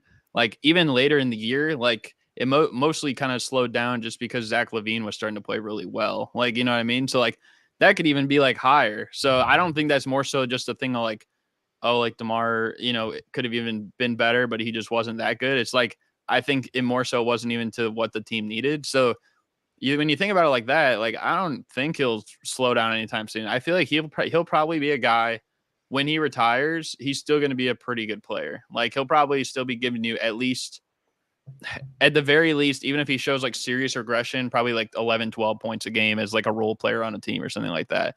And it's like, yeah, he could continue playing. It'll almost feel like when Dwayne Wade retired. So that's what I have to say about that. I mean, we all agree DeMar is a Hall of Famer, which is good because honestly, coming into this, I didn't know if we'd all agree. Like I feel like that's unanimous to agree. I'm glad. Yeah. I'm a little surprised, but hey. I have a question for Devin. Devin, would you look at DeMar DeRozan the same way that he look at Dwayne Wade when he retires? I don't think I'd look at it quite the same way because, like, as great as DeMar is, he's just was never quite on the same level Dwayne Wade was, especially when you consider the fact Dwayne Wade was very good on the defensive end for a significant portion of his career. And that's always been as great as DeMar is, that's always been the biggest downside to his game is he just hasn't been good defensively. But I think it definitely should be, especially from just Raptors fans, from a fandom perspective, it'll be looked at similarly as a guy who's always just been a Raptors legend. Not looked as quite in the same way just because he's probably not going to finish his career there at this point. But ultimately, DeMar's one of the great scorers of the game, one of the great players in the Raptors history, and will be renowned as such, especially within Raptors fans, but I would expect to within a Hall of Fame ballot. Okay. We really got to filter out these such comments, man. Come on, what are you guys doing in the chat? Come on. All right, yeah. That's crazy. Moving on to the next one, I'm gonna take the reins for that one. The next player that we have is John Wall. John Wall is the next player that we're going to be discussing on if they are a Hall of Famer or not. And to keep it brief, no, I do not think John Wall is a Hall of Famer. At his peak, he was a phenomenal player, multiple-time All-Star. I believe he was an All-NBA selection at least once or twice. Unfortunately, his career being cut so short, or not so short, but like his prime years, his best years, and his also development being cut so short due to his injuries, it just kneecapped the ceiling that his career has. Unfortunately, I don't think at this point he's not a Hall of Fame caliber player. Like when I think of Hall of Fame, I don't think of a John Wall type player. I think he's in the case for Hall of Very Good just because his prime was so short, but it was impactful if you were there. We believe that the sky was the limit with this John Wall guy. He was who was this guy, taking this Wizards team to the playoffs and reestablishing an identity for them. It's unfortunate that his career panned out the way it did, but I do not have John Wall as a Hall of Famer. Who's next? You're next. You come after Mo. All right. So I'm not gonna lie, John Wall, fantastic player in his prime. I mean, we were comparing him to the likes of Steph Curry and Russell Westbrook in his prime. I mean, he was known for his defensive abilities as well. 5-time All-Star. He averaged 10 assists 3 years in a row. He was one of the best. Let's not lie. He was one of the best, most dynamic young up-and-coming point guards. Him and Bradley Beal, that backcourt was lethal. But unfortunately, he was never able to make it past the second round. And I'm not going to lie, the years that John Wall was at the top of his game, it was short-lived. John Wall wasn't a point guard that was dominating the league year after year. He wasn't that guy. Unfortunately, he was someone that was never good enough to really get over that hump. Someone that couldn't be the number one option on a championship level team. I mean, he got dusted by 5'9" Isaiah Thomas. Regardless of the circumstances that Isaiah Thomas was playing through, he still dusted John Wall in the Washington Wizards. And I'm not going to lie, John Wall, the playoff appearances was cool. Having the Washington Wizards be relevant for a cool minute, that's nice. That's nice and all, but you are not a Hall of Famer, my boy. Yeah, I mean, the thing for me, I also agree. I don't think John Wall is a Hall of Famer, unfortunately. The thing for me is his whole career was made in Washington. I know he had that 1 year where he was pretty solid in Houston, didn't really amount to anything. But more so when we're thinking about like his Hall of Fame chances, we're thinking about like the 9 years in Washington. And like half the time when he was playing, they were not a playoff team. So you got to count that in. At the same time, in the playoffs, he didn't really have too many noticeable moments. I think the only thing that's really that stands out was probably that shot at the end of Game 6 against Boston in 2017. Like for him personally, I know they had the series with the Hawks in 2015, but that was more so like Paul Pierce moments, I would say, that were memorable, game-changing for the sake of years down the line that we're going to remember than John Wall in particular. But there were also just some series that he had that weren't entirely memorable that he really didn't play good in. I remember personally as a Bulls fan, I remember that Wizards Bulls series because, Taj Gibson was great for us. And then like Nene and Jimmy Butler went head to head and stuff and like literally headbutting. I'm sure even Mo remembers that. But also like what memorable like experiences do we have from that next series when they played the Pacers? Do we have many? Like I don't personally. And like I don't know how much fans. I mean, I'm sure Devin would more so because he is a Raptor fan. But from that Raptors Wizards series in 2018, kind of like the same feeling. You know what I mean? Like I think they took like 2 games off you guys, but the thing is like still not so much. And like I think other than 2017, he didn't really have, I would say, much of a respectable, like a deep and solid playoff run. And in a way, like I always thought like he had years where he was a top 5 point guard in the league. I don't know if I would ever put him like top 3. But ultimately, like I just don't know if he had like the same influence on the game as like probably like another like 6 or so point guards from this era or 7 point guards from the same era did. I don't know if he peaked as well as like some of those point guards did. So with that being said, he very well could get in one day. It's always possible, but he definitely will not be a first ballot Hall of Famer. And it just gets harder over time, like it's like the pool is only like expanding. It feels like the longer that you're out of there. And that's why, I mean, we're going to get into a couple players here in a sec that have been retired that still aren't in there, but that's why it's just going to be harder for John Wall. I just don't think he'll be in the Hall of Fame. I definitely agree. I certainly don't think he's going to be a first ballot Hall of Famer, but I do think he gets in there at some point. The biggest knock against him is that shortened prime, but for those 9 years in Washington, he was very good. The numbers don't tell the whole story for him. Obviously, the assists talk to the playmaking, but defensively, he was one of the best guards in the league for quite a long time. He's got an all-defensive nod to his resume for a reason. He was very stout on that end for much of his prime in Washington. And the biggest knock, like you guys said, is that lack of postseason appearance and the lack of success in the postseason. Unfortunately for his case, he just didn't have much around him for a lot of it. I mean, we saw a lot of those Washington Wizards teams where, sure, him and Bradley Beal was one of the best backcourts in the league, and credit to John Wall for being a part of that, but then you were not having a ton of great pieces around him. I mean, there was some Kelly Oubre years, some Otto Porter years. Marcin Gortat was getting a bag because John Wall was feeding him, but there wasn't really a ton of great options around Wall and Beal that really allowed John Wall to have postseason success. So when I look at what John Wall did in the regular season when he was healthy, I saw a guy who was one of the best playmakers in the league, one of the best perimeter defenders in the league from the point guard position, and still a solid scorer, and even had some moments in the postseason, although they were limited because he couldn't get there that much, where he did show that he could raise his scoring level to more of an elite level, having a couple of years where he averaged over 25, 26 throughout a postseason run. So I definitely don't think he's a first ballot, far from it. If he doesn't pick up those significant injuries and he's able to have another 4 or 5 years to his prime, then this is probably a little bit more of a confident debate in favor of John Wall being in the Hall, and that's the toughest part for him. But I think he was impactful enough in his time in Washington, specifically in terms of his two-way impact, that he should be able to get in there eventually. It might take a while, but I think he has a chance to get a nod eventually. Yeah, I just feel like, it's kind of similar in a way. Like I know not in terms of the way they play, but it's similar in a way with Gilbert Arenas from the standpoint of, with them both being on the Wizards, and like they kind of got as far as each other in the playoffs, and they kind of were in the playoffs for around the same amount of years. It just never felt like, Gilbert Arenas was ever like a top 5 face or icon of the league. And same thing kind of with John Wall, even though like, even like I'm sure casual fans knew who both of them were like in their prime and stuff like that. Like you could have been a casual NBA fan and just like, oh, that's John Wall, or oh, that's Gilbert Arenas.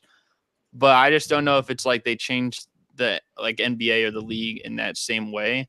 And that's why it's just going to be a little bit hard for me. Like they were kind of just like a notch below that, if that makes sense.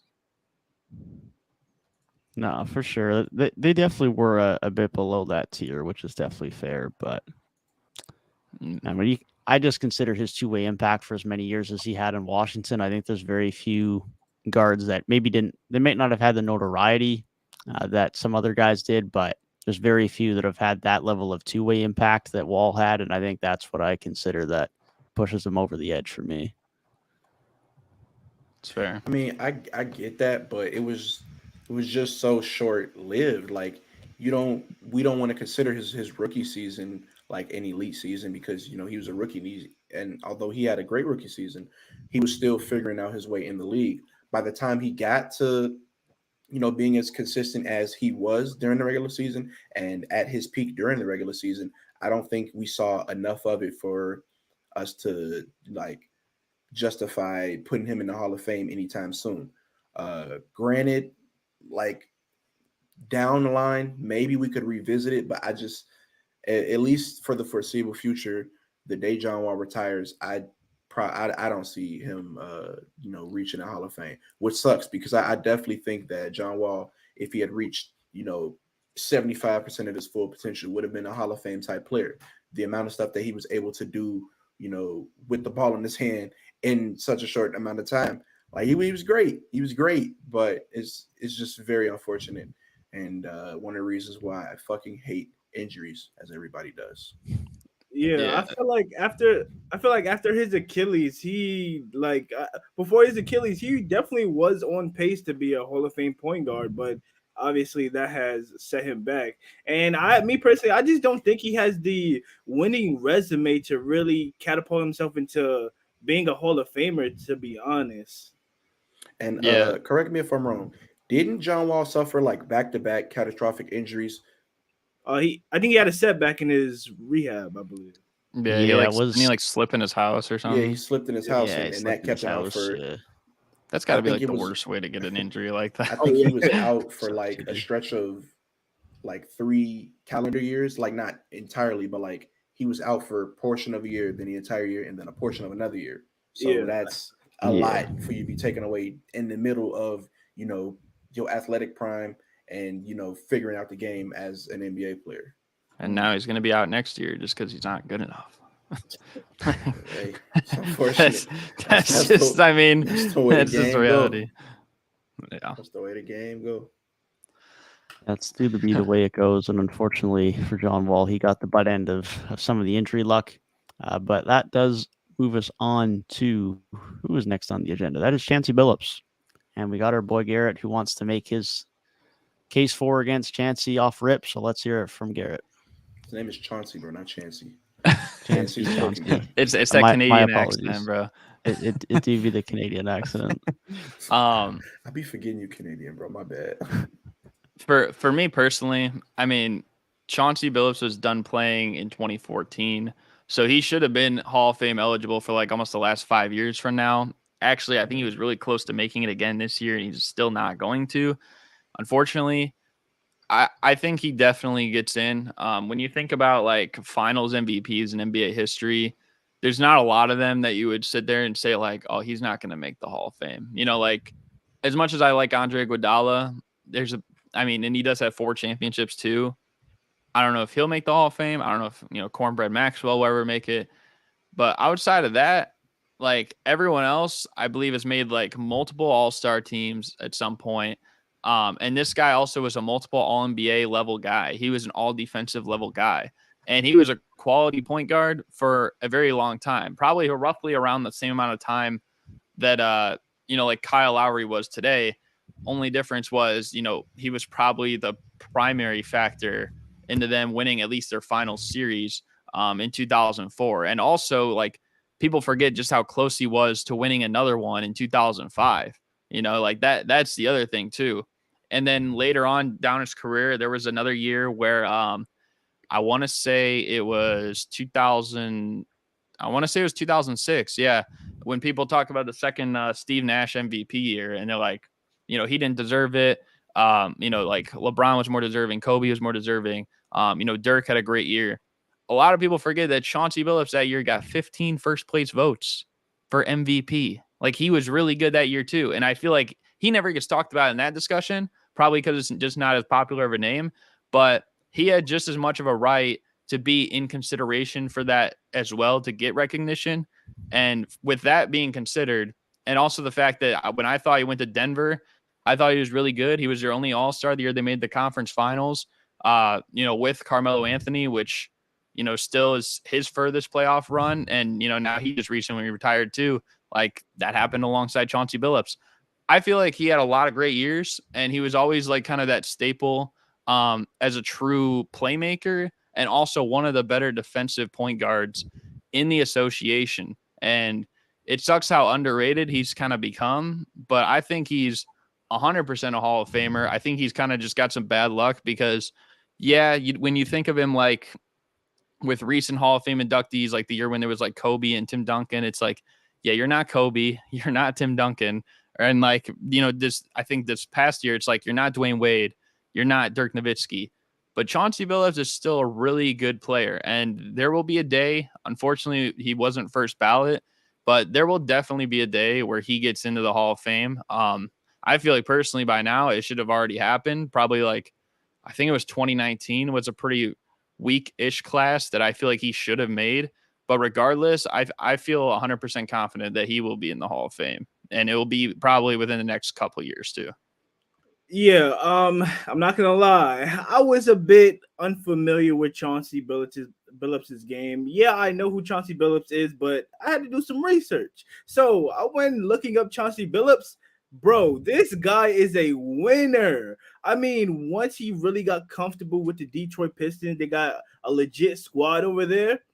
They were making long playoff runs. I mean, Chauncey Billups is really one of the most durable and consistent point guards in NBA history. He may not be the number one option, but bro, he is no doubt an essential piece for your team to be successful. Like Garrett had said, he's a two-way player. Not only does he play defense, he can score the ball a bit well. He can shoot, and he's a good facilitator. He was somebody that was absolutely essential for the Detroit Pistons to win that chip. I mean, he in that playoff run, he led them in offensive rating, and he also led them in win shares. I mean, Chauncey Billups, 7-time All-Star, made the Eastern Conference 6 times. When he went to Denver, made a Western Conference with them, like Garrett had said, Carmelo Anthony's longest playoff run. And just to add, sorry to jump in, but just to add to that too, like he made it those 6 years in Detroit and 1 in Denver, 7 straight years. So like I know a lot of us see it, especially now, we're like, it's insane how LeBron made 8 straight finals, right? Chauncey Billups made 7 straight conference finals, and you could argue that maybe there was a lot more physicality back then too. So just in that respect, like what you have to endure in all those long playoff runs for the sake of a full season, and he did it 7 straight times. And not only just in Detroit, he went to Denver, did the same exact thing too, especially when like Melo missed a decent chunk of that season. Like that in itself is impressive, and I think you gotta give him his flowers. Now, for sure, I also wanted to add in his 2 NBA finals that he reached with the Detroit Pistons. I'm not gonna lie, Chauncey Billups needs a lot more respect when it comes to his NBA resume, and there's no doubt in my mind that he is a Hall of Famer. Unfortunately, I think that there are a few things that have kind of blocked Chauncey Billups from the mainstream eye when it comes to basketball. Number one, Detroit is not what it used to be in terms of its popularity for basketball. They won that championship and they made it to another one after. But it just kind of seems like those days for the Detroit basketball kind of get glossed over for the more the more glamorous, the Lakers, the Spurs at the time. All of the LeBron shenanigans. With him joining the league, it kind of got lost in the shuffle. So that is unfortunate. But you talk about that finals, making it to that finals. Guess who they went up against? They went up against the Los Angeles Lakers. And if I'm not mistaken, that finals was on the tail end of the three-peat. Like that was it was like right the after, finals. yeah. So that it was shortly after the three-peat. So it wasn't like this Lakers team was washed. I mean, they made it to the finals. Finals MVP playing up against one of the most lethal duos in NBA history that we've seen. Can't be understated at all. 3-time All-NBA selection, 2-time All-Defensive selection. When you talk about a guy like Chauncey Billups, it's a lot of prestige that comes with being a player of his caliber. Chauncey Billups is not a household name, nor do I think he probably ever will be. I guess it's because he didn't, play the most flashy game. But you talk about impact, being able to lead a team, being a point guard leading a team. He's a 6'3" point guard, won Finals MVP, going up against a team that had Shaq on the other team. You know what I'm saying? So it's levels to this NBA stuff, and I think that Chauncey Billups, unfortunately, is one of the forgotten or more so unsung heroes of his era because he was fantastic when he was in his prime. So absolutely, Chauncey Billups, Hall of Famer, and he should have been there already, definitely. Yeah, I agree with a lot of your guys' points, and I'm glad you mentioned the slight comparison to Kyle Lowry, Garrett, because that was a comparison I was going to make as well, as a guy who's just good on both sides of the ball, very much a winning impact type guy, and you guys touched on it all. He doesn't have the most complete accolade package outside of that Finals MVP, but is someone who just continued to be an impactful guy year in, year out, had a ton of team success, and he was a big reason why the teams he was on had that team success. So he should get in, give it a couple of years, and he's very much deserving to be in there. Too bad Jelson isn't here because he'd be saying Timberwolves legend Chauncey, even though he wasn't even nearly the player he was, like he was in Detroit and Denver there. But hey, man, Timberwolves fans got to take what they can get, I guess. Why are we subbing this man when he's not here? Anything they can get. There's gonna be a Timberwolves fan watching, like, and they're gonna be like unsubbed. That's tough, man. That's tough. Who wants to start for the next one? LaMarcus Aldridge. I'll start since y'all started out on this. All right, bet it up. The floor, if I could switch you, the floor is yours. All right, so I'm not gonna lie, I don't remember what I had originally posted for the LaMarcus Aldridge, which side I'm gonna argue. But looking at his resume, looking at his numbers, I'm not gonna lie, he is not a Hall of Famer in my eyes. All right, so when I think of LaMarcus Aldridge, my biggest moment that I remember from him is the 2014 playoffs in that series when he was on Portland against the Houston Rockets. And the first two games, bro, he lit Houston up. I mean, 240 pieces back to back. And in that game, towards the end of that series, Dame hit a game winner and sent Houston back home. And that was when James Harden was on the roster. But nonetheless, LaMarcus Aldridge, his career is it's interesting. He's a big that really made a name in this league for his mid-range jumper. I mean, that jumper is pretty much automatic. And he's not a guy that you could say is the number one option on a team that you would want to win a championship. I wouldn't consider him that. He does have defensive limitations throughout his career. It was evident. He did make one Western Conference Finals in the 2017 playoffs with the Spurs. But besides that, LaMarcus Aldridge has just been, okay. Yeah, he's a 7-time All-Star. He's been to the second round 2 times. Like I said, made the Western Conference Finals. But he doesn't have anything spectacular or like something huge that really defines him as a Hall of Famer, and I'm gonna have to say no on that. Yeah.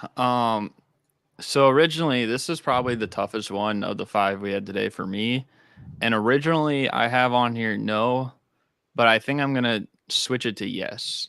And I'm thinking about it. I'm thinking about, first of all, the same argument we made earlier, Mo, about like DeMar DeRozan on the all-time scoring list. If you look at players that aren't in the Hall of Fame, right below him, there's Pau Gasol. He's going to make it. And then LaMarcus Aldridge is the next guy on that list. He's at number 46. So, and everyone else above him is in the Hall of Fame. Now, where it gets tricky is the very next person below him, below LaMarcus, is Joe Johnson, who I feel like he's one of those situations where it's like he made a lot of all-star teams, much like LaMarcus Aldridge. However, he didn't really make many all-NBA teams. He didn't have too many deep playoff runs, but he was even a clutch player down the stretch. When you think about LaMarcus, he did make more all-NBA teams. I think he made the playoffs a lot more than, a lot of these other guys we talked about today. And he had some moments, like you said, that Houston series too, where I know like Dame hit that game winner, Jay, like what you were talking about. Like he was really good then. He had a few series with San Antonio. He really was the best player in that series against Dallas in 2011. I know not all of those result in success, and he never really had a super deep playoff run. I think the deepest he got was in 2017 when they made the conference finals.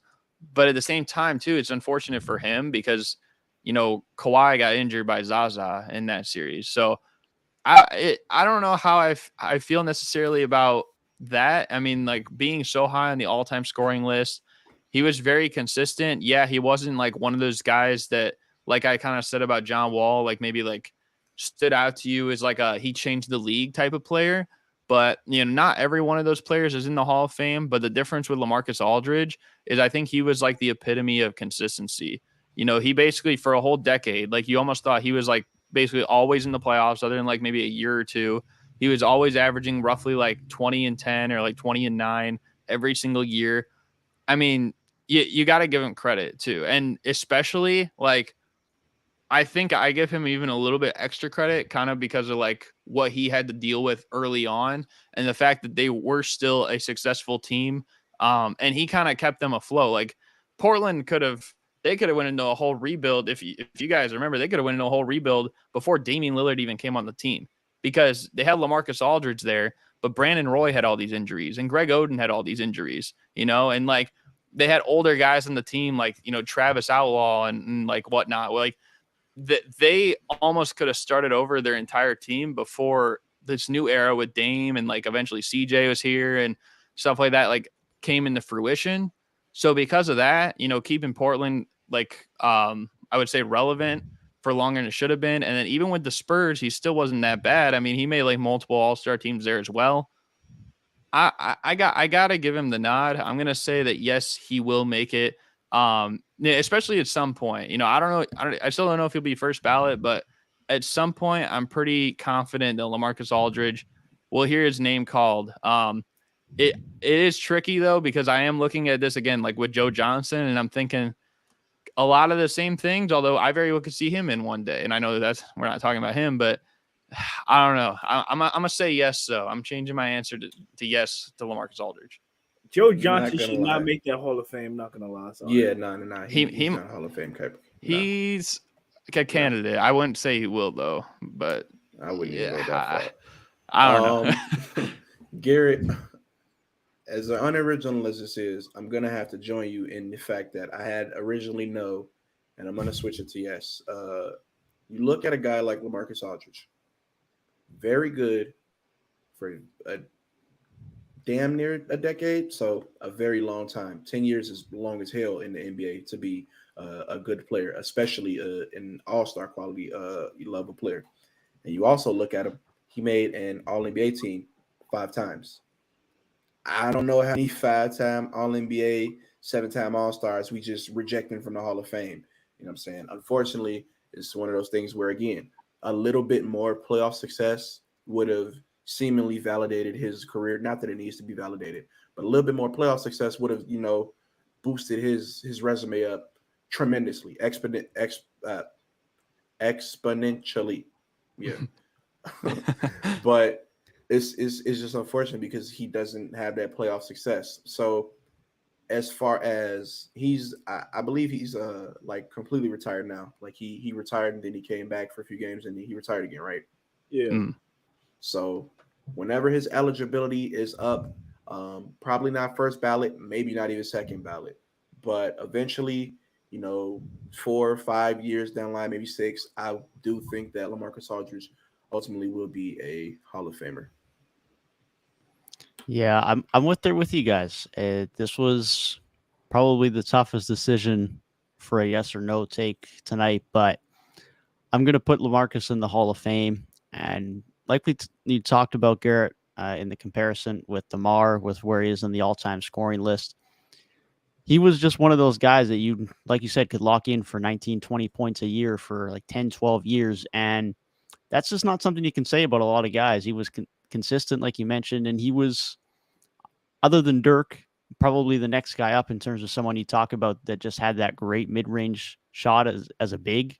I mean, over the last 10, 15 years, other than DeMar, when you think about guys more so into the 2010s, LaMarcus Aldridge has been that other guy that whenever you see who's made the most mid-range shots in the NBA this year, LaMarcus Aldridge is that other guy who's always in that conversation. And he's always been one of the most elite guys in the league at that, especially as a big. It's just how consistent he's been and how elite he was on the offensive end. Like you guys have mentioned, that lack of postseason success is the biggest thing holding him back. But I think individually he did enough, and his peak was so long that like it wasn't like we mentioned earlier with Joe Johnson. He might be similarly placed in terms of the all-time scoring list, but his peak was much shorter. He had a lot of years where his numbers started to wane. It took him a little bit longer to start getting into his prime and getting those all-star nods. Not that Aldridge did that in the shortest time either, but Aldridge did have that 10, 12 years where he was just locked in, scoring 18, 20, even for a couple of years, still 15, 16 points, where Joe Johnson fell off a little bit earlier, had some time in the league where he was struggling a little bit more to put up those same all-star caliber numbers. And that's no knock on Joe Johnson because he's got a great career in his own right. But Aldridge's peak was just prolonged a little bit more. Like you mentioned earlier, Garrett kept Portland relevant for as long as he did. And ultimately, I think that scoring in of its own right, despite the playoff concerns, despite not being a great defensive player at any point in time, I think he's done enough. Probably not comfortably to get in off rip, but definitely should find his way in there.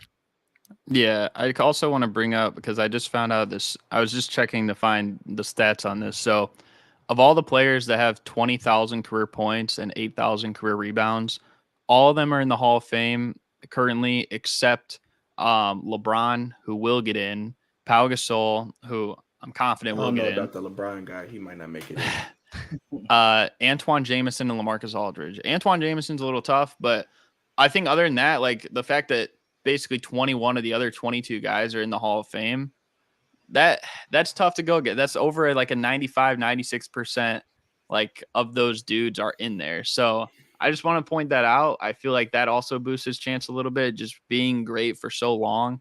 Maybe not a flashy player by any means, but definitely he'll have his name like in consideration a lot of years. I bet there'll be a lot of years where he's a finalist. It's just about getting in the one time. See, that's fair. I really can't argue that because LaMarcus Aldridge did have the longevity, and you know what I'm saying, he's a multiple time All-Star. I can't really be mad at you guys for putting him in the Hall of Fame. For sure. For sure. LaMarcus Aldridge is definitely a guy who will have his name in the conversation over the next 5 or 10 years. But that does bring us to Penny Hardaway. And our boy Mo does want to get us started there. It'll be our last Hall of Fame yes or no debate for today's stream. So get us started, Mo. Should Penny Hardaway be in the Hall of Fame? Alrighty. Originally, I had him as a yes. I'm going to switch him for a no. When you look at a player like Penny Hardaway, his peak in the league was tremendous. I think it's a similar situation to John Wall, though. You know, his peak in the league was great, and then, you know, it just his drop off was sharp and sudden. And unfortunately, I don't think he did enough in the league as far as regular season wise, because he didn't have playoffs. He didn't have the significant playoff success. Unfortunately, I don't think he did enough in this league, you know, in that short amount of time that he was elite in his position. Because when he was on, he was on, and Penny Hardaway was one of the best players in the league. You know, when he was on. Unfortunately, I don't see him making the Hall of Fame.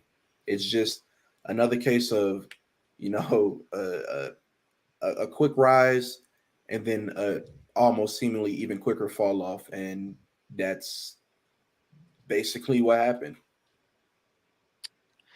Yeah. So my pick on this, and I understand, you know, Penny Hardaway has been out of the NBA for a while now, so I think the last time he played was like 07, 08. So it's been a minute. But I'm gonna go with yes. And I'm gonna go with yes because even though he doesn't quite have like the accolades when we're talking about like these other guys today, like you said, like Mo, like I mean, he only made like 4 all-star teams, only 3 all-NBA teams. However, when he made the all-NBA teams, like he was really good. Like you said, his peak was one of the best in the league. All-NBA first team back-to-back years. I mean, there's a lot of guys who, even if they make it, I think making it one time, like depending on the situation, that might be enough. You know, there's some guys that have only made it once. There's some guys that have never made it. But to make it back-to-back years is impressive in itself. I mean, in 1995, I mean, they made the finals, and he was a huge part in that team. You know what I mean? And then the next year, they followed back up, and their record improves by 3 games. But you know what people don't talk about is that Shaq missed 30 games that year. So, but Penny played every game, and he was third in MVP voting that year. Like, he was really, for the regular season that year, he was their best player. And then he continued it on for another couple years. And then ultimately, that's when like the injuries kind of struck. But I think when you factor in just how many people, I feel like Penny Hardaway's influence has probably carried over more than some of the players we even have talked about today. Not necessarily all of them, but some of them, and it's still prevalent, and it's definitely like the most it's the most glaring, I guess, like right now, because most of these other guys, like I feel like they all kind of like retired in the last like decade or so, or they're still going. Whereas Penny Hardaway, it's felt like his career has been over for like 2 decades now because of like the injuries and stuff like that. But I still I think his presence is still felt in the NBA community. So while he only had maybe like 7 or so years where he was like a top tier type of point guard, there was still a point in time, like in 96, he was the best point guard in the league that year. And you could maybe make that argument for the year before too. So like back-to-back years, best point guard in the league.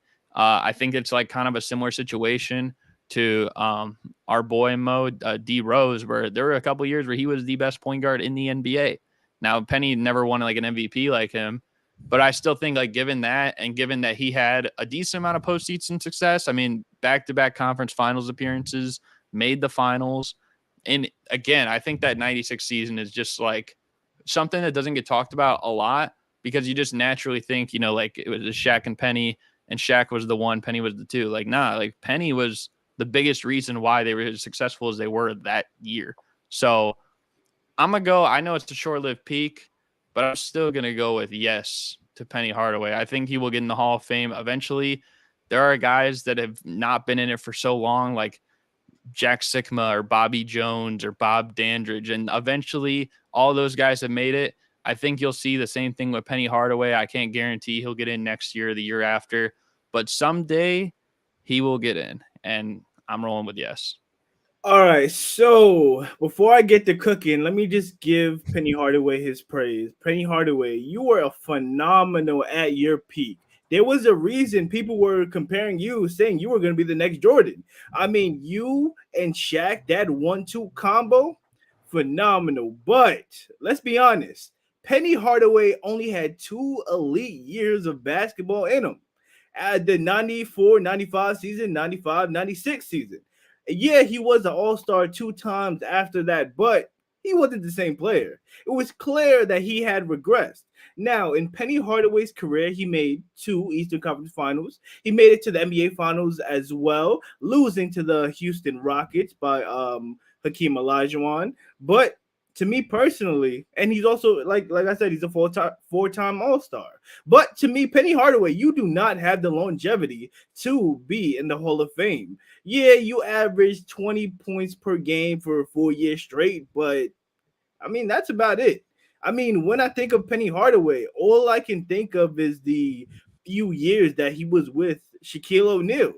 I don't have any iconic Penny Hardaway moments in mind. I don't have any reason to think that Penny Hardaway belongs in the Hall of Fame. Pretty heavy feelings about Penny Hardaway not making a Hall of Fame. Being honest. Did you want to go first, Devin? I have a question for Jay, but I'll wait until after you go. Okay, I'll go ahead first then. I chose yes for Penny in the Hall of Fame, and like you said, Jay, that peak might be short-lived, but especially when compared to some of the other guys that we've been debating tonight, he peaked so high compared to where some of these other guys have been at. He was so dominant during those years. He did have really good playoff success during those years, obviously not getting a ring, but he was a big part of some very successful Orlando Magic teams. And when you consider just how dominant he was for that stretch, for me, it's enough to give him a bit of a nod in. obviously, like you mentioned, Jay, like it's tough to think of those iconic moments outside of him in Orlando with Shaq, but he was so good for that 4 or 5 year stretch. He did have enough team success for a couple of years with Orlando that I'm willing to give him the nod here because he just peaked so high that it's enough to get him over the edge. So, go ahead. No, go ahead. In my opinion, if you're gonna throw somebody in the Hall of Fame for 4 good years of basketball, you're just letting anybody in. So but there's very few guys that have had like 4 to 5 years as good as Penny Hardaway was during those 4 to 5 years. And there's a reason like they'd only have those 4 or 5 years, and we'd even consider them. Yeah, the thing I was gonna say though is just like, I mean, just looking through some of the Hall of Famers that have like maybe not quite the resume per se as like Penny Hardaway, like there's guys in there like Calvin Murphy and Bob Dandridge and David Thompson and Jamal Wilkes and Bill Walton. Like they didn't have too many great quality years.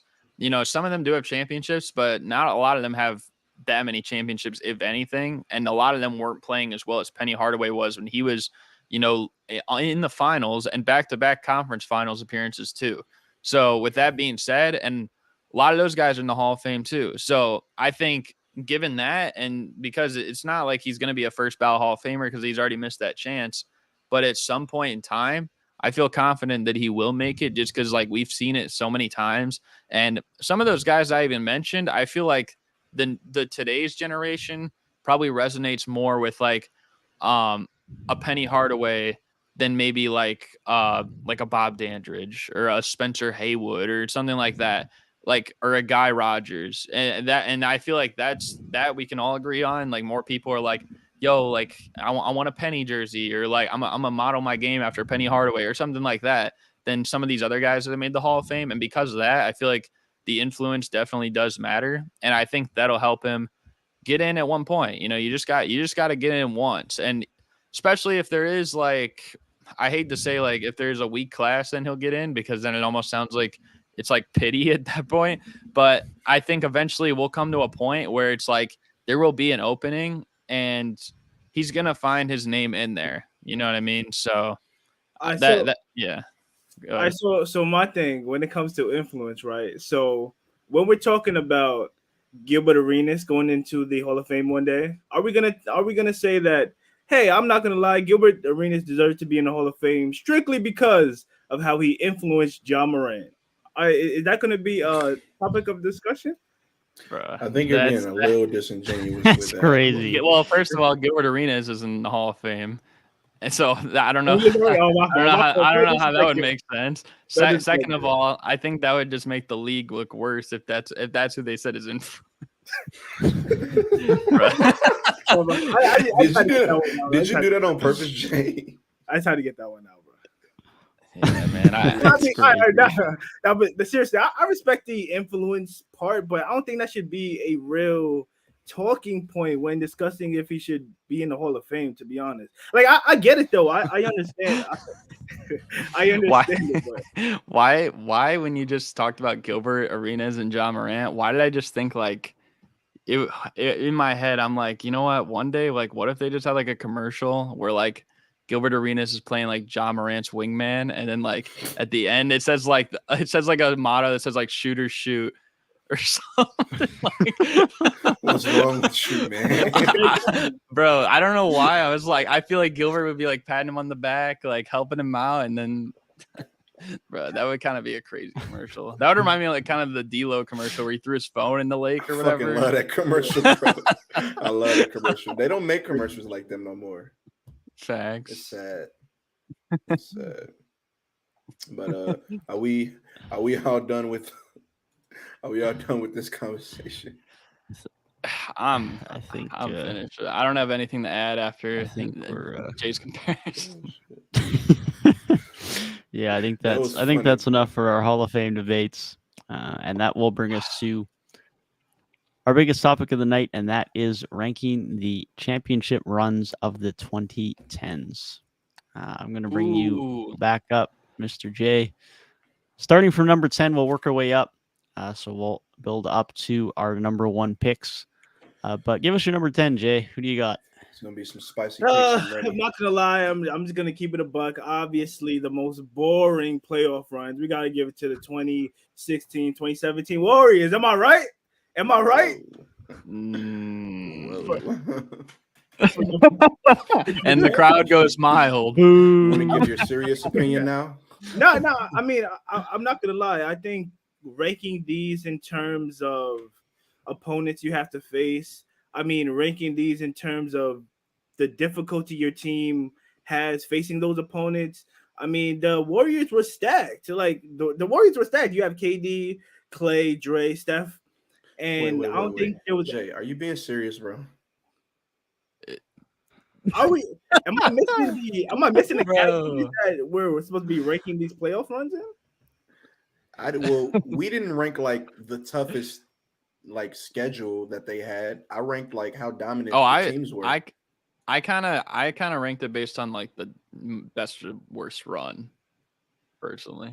Yeah, we're basing it on like the. Okay, just continue your point. Continue your point. Keep going. I want to see how different our lists are. Actually, this makes for good content. I'm actually pretty interested too. I mean, that's pretty much it. To be honest, I mean the Warriors had a pretty stacked team, and compared to every other playoff run on this list, I think they have the least best. Yeah. So I hear you from the standpoint of when you're thinking about like the run and like, yeah, it wasn't like as much competition, stuff like that. But there's a reason I'm going to get to the 2017 Warriors later on. For now, though, I'll put at number 10 the 2018 Warriors because when you started off like in the playoffs, you know, they played a Spurs team that had no Kawhi Leonard whatsoever. How did they even make the playoffs? Most of us said at that point in time. And then you're playing a New Orleans Pelicans team, you know, that really didn't have a whole lot to offer. They were also missing Boogie Cousins. Then you go to this next round. They're playing a Rockets team that had them down 3-2 until Chris Paul pulled his hamstring, until he became Chris pulled, like another muscle. And then we go on to the finals. Problem, bro. I'm true. It's true. And then we go on to the finals, and they played the Cavaliers.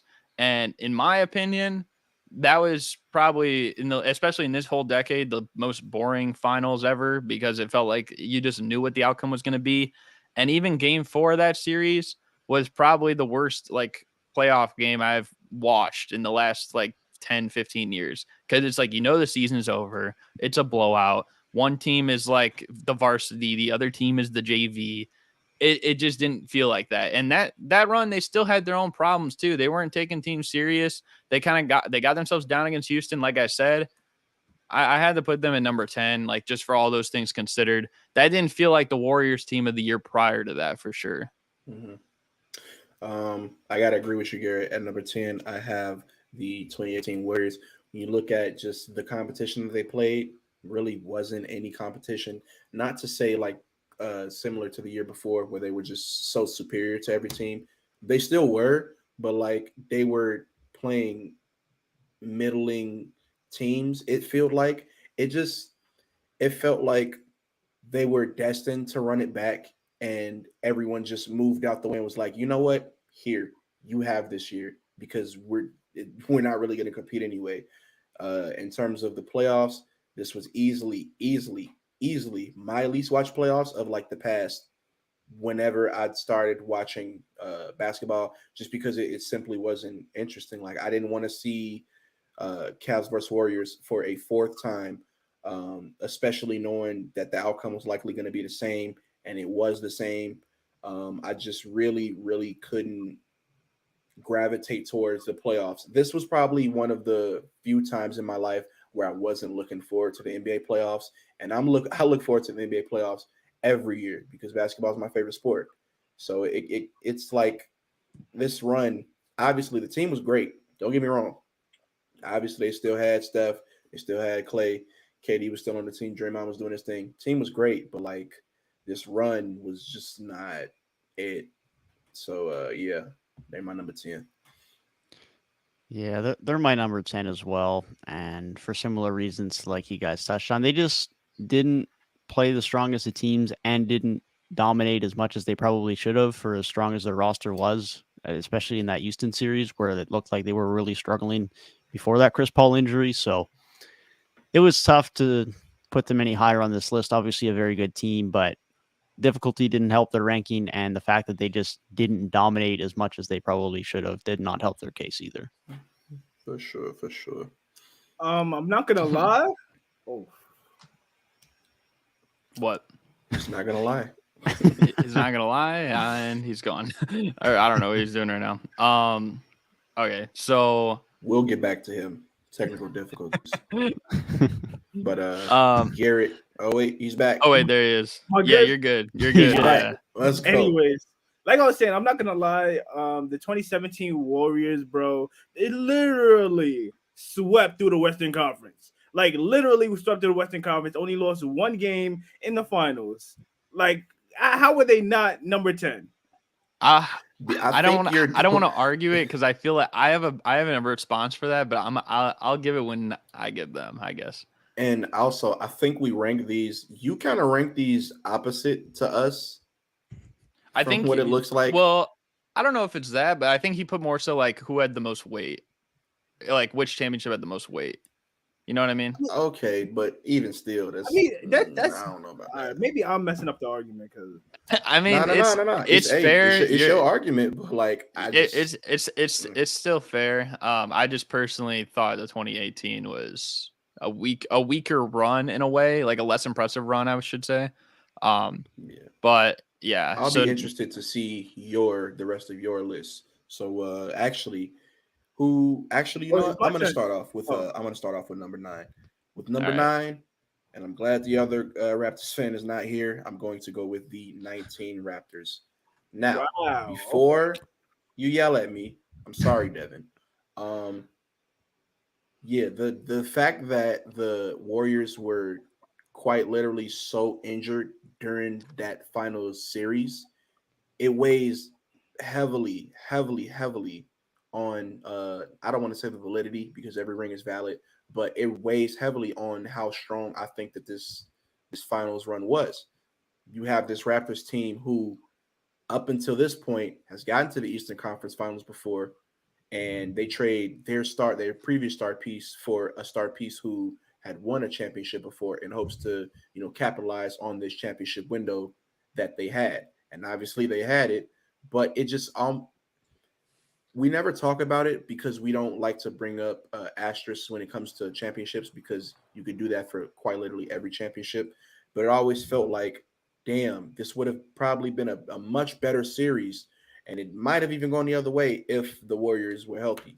So I kind of taxed them hard for that. Was it a little too harsh? Maybe, because we did get some super, super memorable moments. Obviously, the Kawhi Game 7 shot in the semifinals. And we had the reverse sweep after being down 2-0 versus the Milwaukee Bucks that we also have to talk about. But yeah, you can also tax them for losing game 1 against the Magic, which don't know why they did that. And I'm pretty sure they lost that game 1 against the Magic the next year too. That is kind of insane. So that was the Bucks that did that year. Or no, my bad. That was the Raptors, wasn't it? Wait, no, they didn't play the Magic. The Bucks played the Magic in the bubble, but I just wanted to bring up that the Magic win that game 1 as well. Yeah, the other Raptor fan is indeed in chat. Gabe, giving a TikTok level reaction. I'm sorry, Gabe. Hey, the weakest championship run is, guess what? Still a championship. Nah, I'm not gonna lie. Mo, you hold no weight to that Kawhi buzzer beater in Philly, bro, or in Toronto, but against Philly, bro. I mean, it was a fantastic moment. One of the clutchest moments we've ever seen in history. But that's just it. It's the last moment, and then it was to go on to the next round, in which they handled their business in the next round, and then in the finals, it seems like, oh, okay, this is what we led up to. They're playing a hobbled Warriors team. Kind of sucks. And I kind of feel like we could have got a lot better basketball if, they were healthy. So that's where my tax went. That's what's the Raptor fan think about that? And what's your 9? Like it. Man.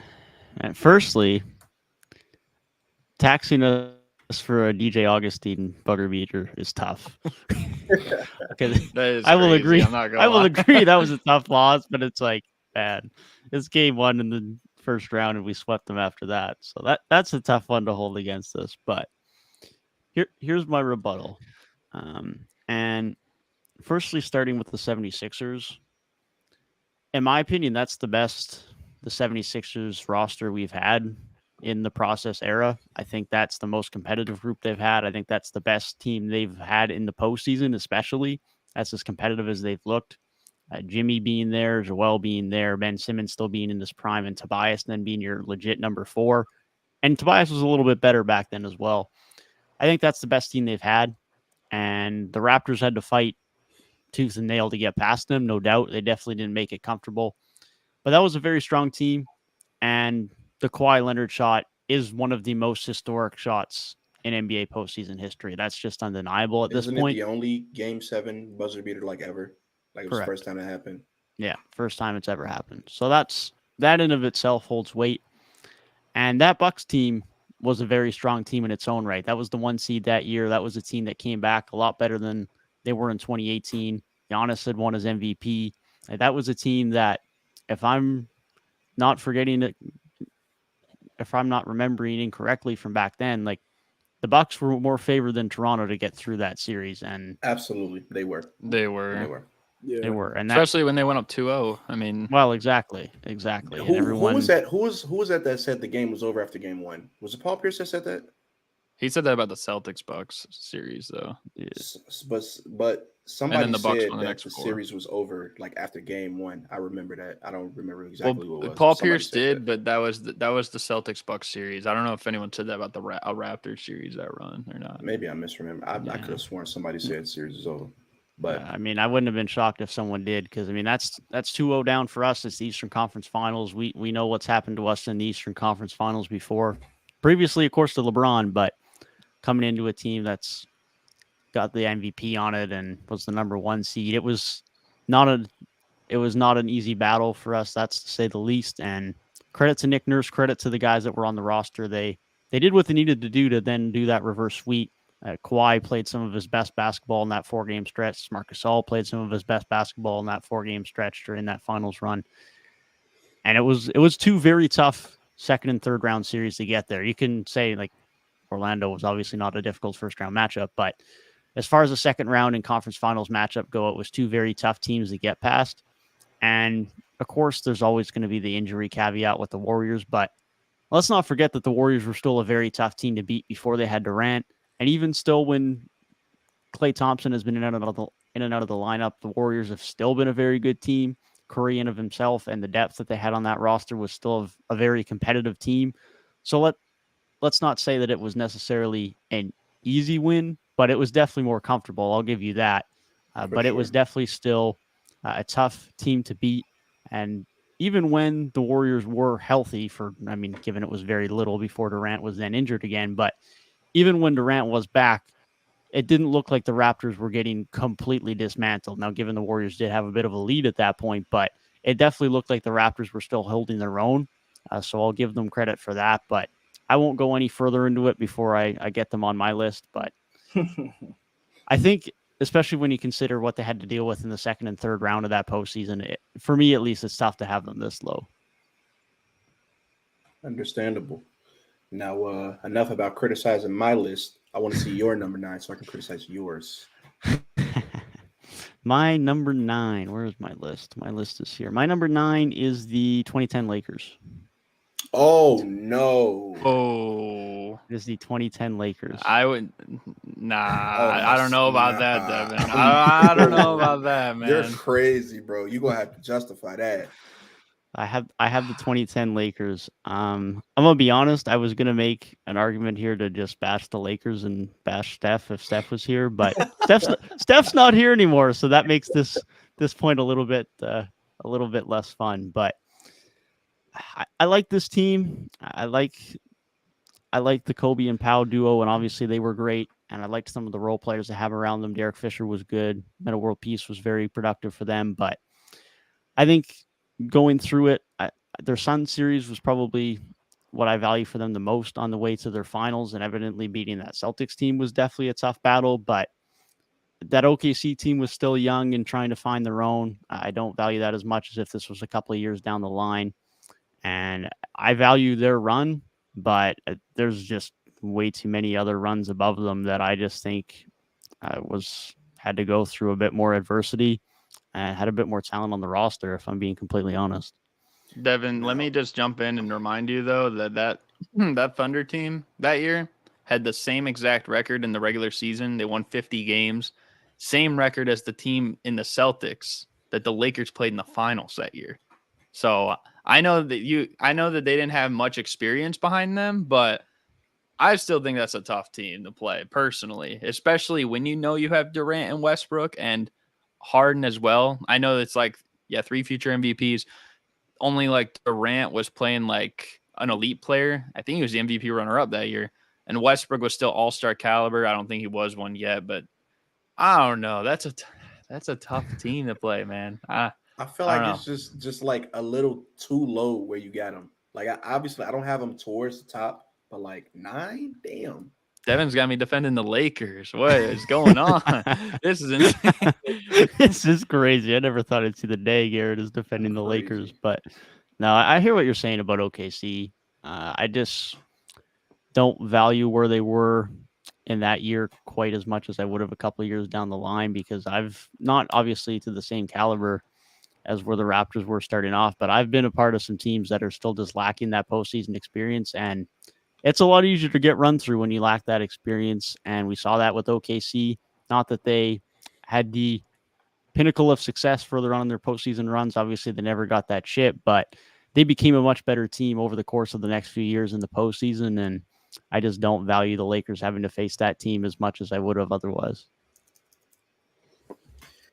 No, that's fair. And I'm not going to lie. My number 9 is the 2017-2018 Golden State Warriors, because obviously this run was harder than the year previous. Because I'm not going to lie to you. First off, they started playing the Spurs. Yeah, they didn't have Kawhi. This was obviously easier than having Kawhi Leonard on the opposite side of the court. Then they go up against the New Orleans Pelicans. The Pelicans, this was a Pelicans team with DeMarcus Cousins and Anthony Davis, but DeMarcus Cousins was unhealthy, I believe, unless they traded him before this. But I believe that's correct.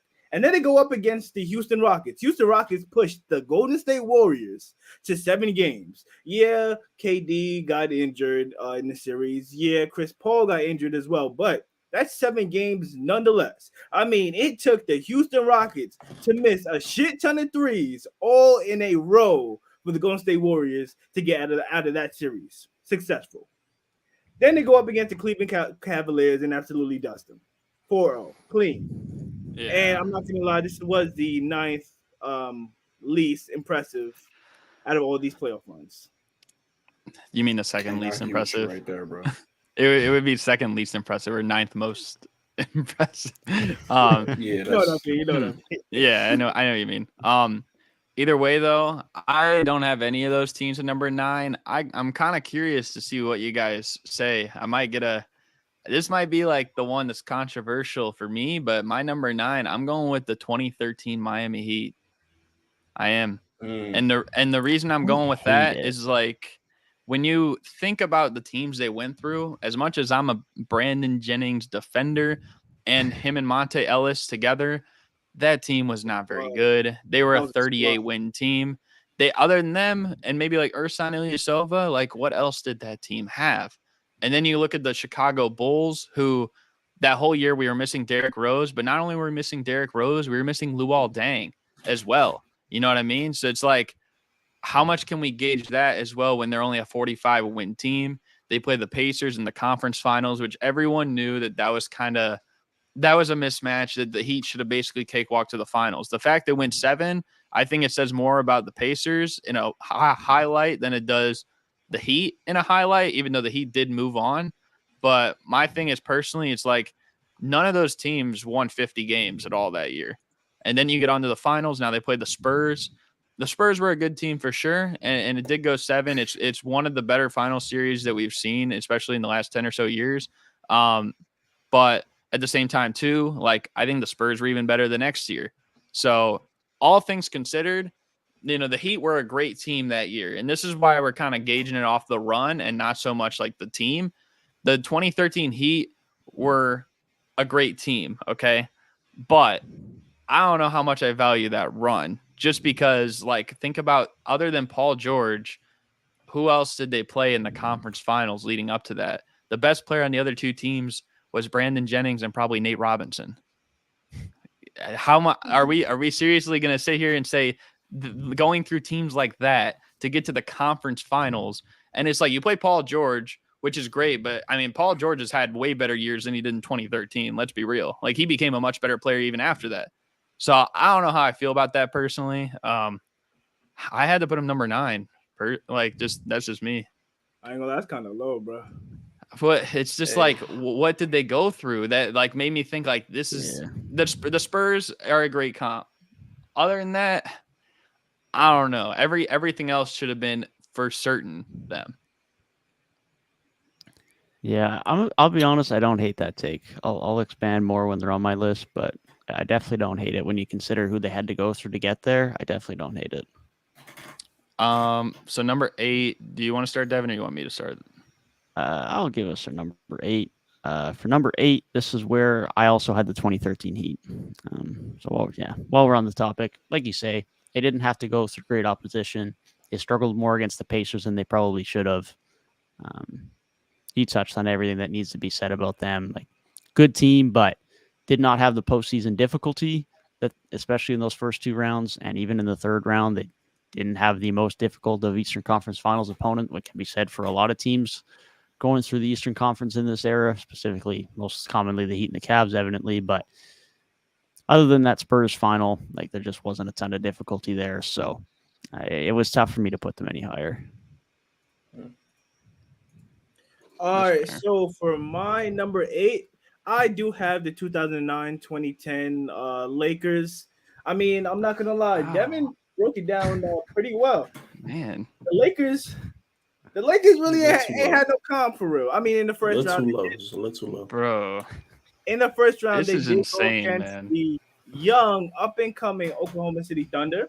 Then they went up against the Utah Jazz and absolutely obliterated them. I mean, going up against Al Jefferson, Paul Millsap, Darren Williams. Then goes up against the Phoenix Suns. The Phoenix Suns did not have a 20-point per game scorer on that team. Yeah, they had a bunch of players that scored in double digits, but that team was just filled with a whole bunch of mid. And now going to the Boston Celtics. Yeah, that was a 7-game series, and Boston did push that team to the edge. But I think that was a pretty easy playoff run to me. Pretty easy. Yeah, I don't know about all that, man. I don't know about it was a cakewalk, bro. I don't know what to say. Cake. So, so my number 8. I wonder how you guys will react to this because nobody has said them yet. But I'm going with the 2015 Golden State Warriors. This is their first championship. And the reason I'm going with that is because it never felt like in this whole playoff run, they were kind of pushed to the limit a little bit twice against Memphis and Cleveland. And in both those situations, there were notable injuries that affected probably the outcome of the series, with Tony Allen and Mike Conley both being out the first couple games, and Steph Curry was they were out the last couple games. Steph Curry was struggling, especially when Tony Allen was there. Then last 3 games, Steph Curry goes off, Tony Allen's not there. And then you also got in the NBA Finals when, Kyrie gets hurt in game 1, Kevin Love doesn't play the whole series, and they still get down 2-1 at one point, and yet they still, it still got close. It was kind of a testy series, and a lot of the games were close, could have went either way. There were multiple games that went to overtime in this final series when it felt like the Warriors should have just really put them away. And then like on top of that, even other critical injuries in the playoff run that they played, like Drew Holiday injured for the Pelicans, probably went to won in the series by any means. But it could have made it a lot more interesting on defending Steph Curry, and maybe it could have wore him out a little bit more. Same thing with at that point, the Rockets, Dwight Howard was still an all-star caliber player. He had a bad back, wasn't quite the same player.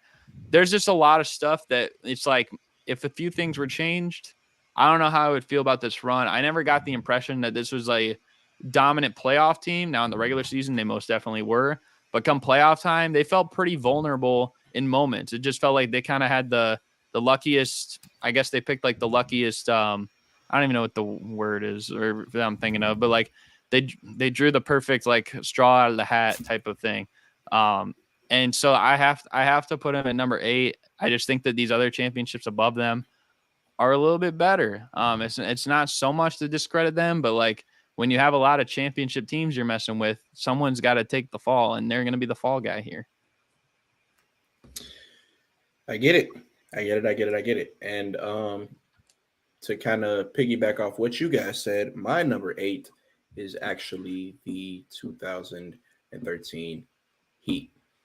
When you look at this run, I think it gets looked at with kind of rose-tinted glasses just because it was the middle of the Heatles era, and they were fucking hated. Nobody liked them. I would know because I was a Bulls fan at this time, and no Bulls fan liked LeBron James, nor did they give a fuck about the Miami Heat. We wanted to kill them every year, and it sucked that we have to keep on matching up with them. But in terms of this run, I don't know. It was less impactful than the first run that they had. The second run that they had, technically, finals run. It was less impactful because we saw Bron break that mold with the previous year. Break the ceiling rather. It was his third finals up until that point, and he didn't have a win, and he got that win. We just kind of got more of the same. Next year, the competition wasn't steeper in any way. I will say, the 2013 Heat, they played superior talent in the finals because they played the Spurs. If I'm remembering correct, I hope I'm remembering correct, or otherwise this would be weird. They played superior talent in the finals, and the finals run, like the actual NBA finals, was a better product that we got than the year prior. But you compiled the rest of the playoff run, and I don't think it holds up to the ones that we still have to discuss. Yeah. So who's next? That brings us to number 7, correct? Yeah. Yeah. You started 8, right, Devin? Yeah. Okay, I'll start, I guess, number 7. This one's tough. I'm not going to lie. This one is a little bit tougher. I was contemplating 6 and 7 a lot. I think that these two in particular are a notch above everyone else that I've said already. And I'm gonna look like a hater. I am. But at the end of the day, there is somebody notable that they didn't play in their playoff run either. And just looking at all the times that they were kind of down in position, not once, but twice throughout this playoff run, where they were kind of pushed to the limit on the brink of elimination a couple times they had to face. I'm going with the 2012 Miami Heat. I am. And I know that's probably tough. It's probably tough, but when you think about it, like, that Pacers team challenged them, that Celtics team challenged them, especially when you consider, again, like, the Bulls were the best team all year long, and not just the East, but in basketball. And like, they lost their 2 best players in the first round, and they got bounced in the first round because of it.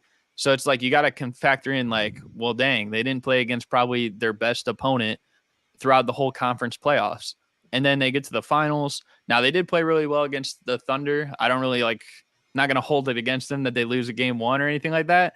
But, I just think, like, more so the second and third round of the playoffs, I don't know, like, and especially because they did not play the Bulls. And if they would have dominated all those teams, like, like they knocked down Boston 4-1 like they did the year prior to that, or if they beat down like Indiana like 4-1 or something like that, then I could get behind a little bit more. But they I don't know if it was more so they were messing around, or if they just, like, it was more adversity than they expected coming in. And so because of that, I'm gonna have to penalize them a little bit, and I'm gonna have to put them in number 7. I get it. I get it. So we're on number 7, 10, 9, 8, 7. It's funny because Counting with Mo. I have them. I have them. I have them the exact same spot. The reason this run edges out the previous run is because of the Celtics series that went. Did the Celtics series went 7 games? We got the amazing, phenomenal Game 6 performance from LeBron that weighs heavily into it as well. And then when you also factor in the previous opponents that they had during the Eastern Conference matchups, I think that it was just a little stronger overall. Granted, when they got to the finals, it was much less difficult than that Spurs team. They handled this Thunder team in 5. The Spurs series went 7, and it almost ended before it could even get to the 7th game. So yeah, I think that it was overall just a little bit more impressive than their previous run, but ultimately lacks behind other runs. And I think after this, we're going to start getting, well, at least in my opinion, on my list, we start getting to the more impressive runs, whether that be physical dominance for the team or just impressive in the amount of talent that they faced. So yeah, my number 7. I'm not gonna lie, my number 7, it has to be the 2013 Miami Heat. Okay, it's the 2013 Miami Heat. I'm not gonna lie, Garrett brought a lot of good points up. Playing against the Milwaukee Bucks, Monte Ellis and Brandon Jennings duo. I mean, watching that, I remember I'm watching it. I'm like, please beat LeBron because this just looks way too easy for him out there. It's actually disgusting. Then in the second round, they play against the Chicago Bulls and got Nate Robinson looking crazy out there. That's not real calm. The brother is 5'9". Like, well, come on, what are we doing? Now, Paul George's Indiana Pacers absolutely love that squad. Pushed this Miami Heat to a game 7. But honestly, it really didn't feel like the Indiana Pacers had any real chance of winning this series or coming out successful in any way. Then going up against the San Antonio Spurs, and I'm not gonna lie, this is why this playoff run made it so high on my list, is because that Ray Allen shot, dog. That Ray Allen shot holds a lot of weight for me. But that's why the 2013 Miami Heat is 7th on my list. No, that's fair. That Ray Allen shot definitely helps boost this run a little bit. This is where I put the 2015 Warriors, similar to like a lot of points you mentioned, Garrett. They didn't quite perform the way they probably should have in the postseason. They weren't quite as successful at times as they probably should have been.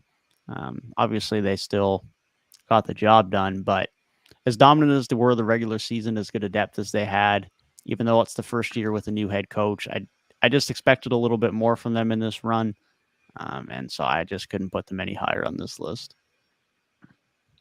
Valid. So is that everybody gave their number 7? That is everybody for number 7. That'll move All us right. to number 6. Let you Number go ahead, Mo. 6. Yep, I'll start this off. Like I said, at this point in the list is where we start getting to the more impressive runs, in my opinion. At number 6, I have the 2010 Lakers. I am absolutely enamored with this run for one reason that holds up more weight than the rest. When they got to that finals was an absolute dogfight. I mean, in terms of just the competition that was played throughout all the games, it damn near might be the best NBA finals, like entirely, that I've watched. Seeing Kobe struggle in these games and then still have to grind out wins in the game 7. I think he shot like what was it, 9 of 24, that infamous bad shooting performance. But it's not like it was just he sucked. Like that it was real defense being played. These two teams, obviously they had the history with them meeting in the finals before. I think that also adds a layer of narrative to it because they going back meeting this team again, after they had already proven that they were a championship roster. But it's like, now, okay, prove it again versus the team that beat you the first time. You know what I'm saying? So that definitely adds a layer of mystique to it, as well as it being Kobe's 5th championship. Like that's that's also a part of it. I didn't weigh that into it, but like, come on, it was Kobe. It's Kobe's last championship, and for it to happen in such dramatic fashion, going to a game 7. I don't remember if they were on the road, but like They were at they home were and going to it. They were yeah, at home. That in game 7. Yeah, it doesn't add as much as if they were on the road, but like, them going to the game 7 and then winning at home after everything that they've been through this playoff run, which I will say, I don't like how you guys tried to downplay it a little bit. Not downplay it, but that Sun series was pretty competitive. The Jazz series facts. obviously wasn't before that, and then the Thunder. You want to call them a young up and coming Thunder? Well, they took 2 games off of them. That's pretty damn impressive to me. So again, at my which number are we on again? Why can't I remember? Six. At my number 6 slot, the 2010 Lakers. Okay, so for me, for number 6, I got the 2015 Golden State Warriors. Yeah, Curry's first ring. In that 2015 playoff run, in the first round, they played against the New Orleans Pelicans. I mean, led with Anthony Davis and Eric Gordon. Like, Eric Gordon getting major minutes at any point of his career, or being a major piece at any point in his career to be a successful team. It's not happening, bro. Then the Memphis Grizzlies in the second round, led by Pau Gasol and them boys. Obviously, Golden State rolled right over them. But although the Grizzlies did get 2.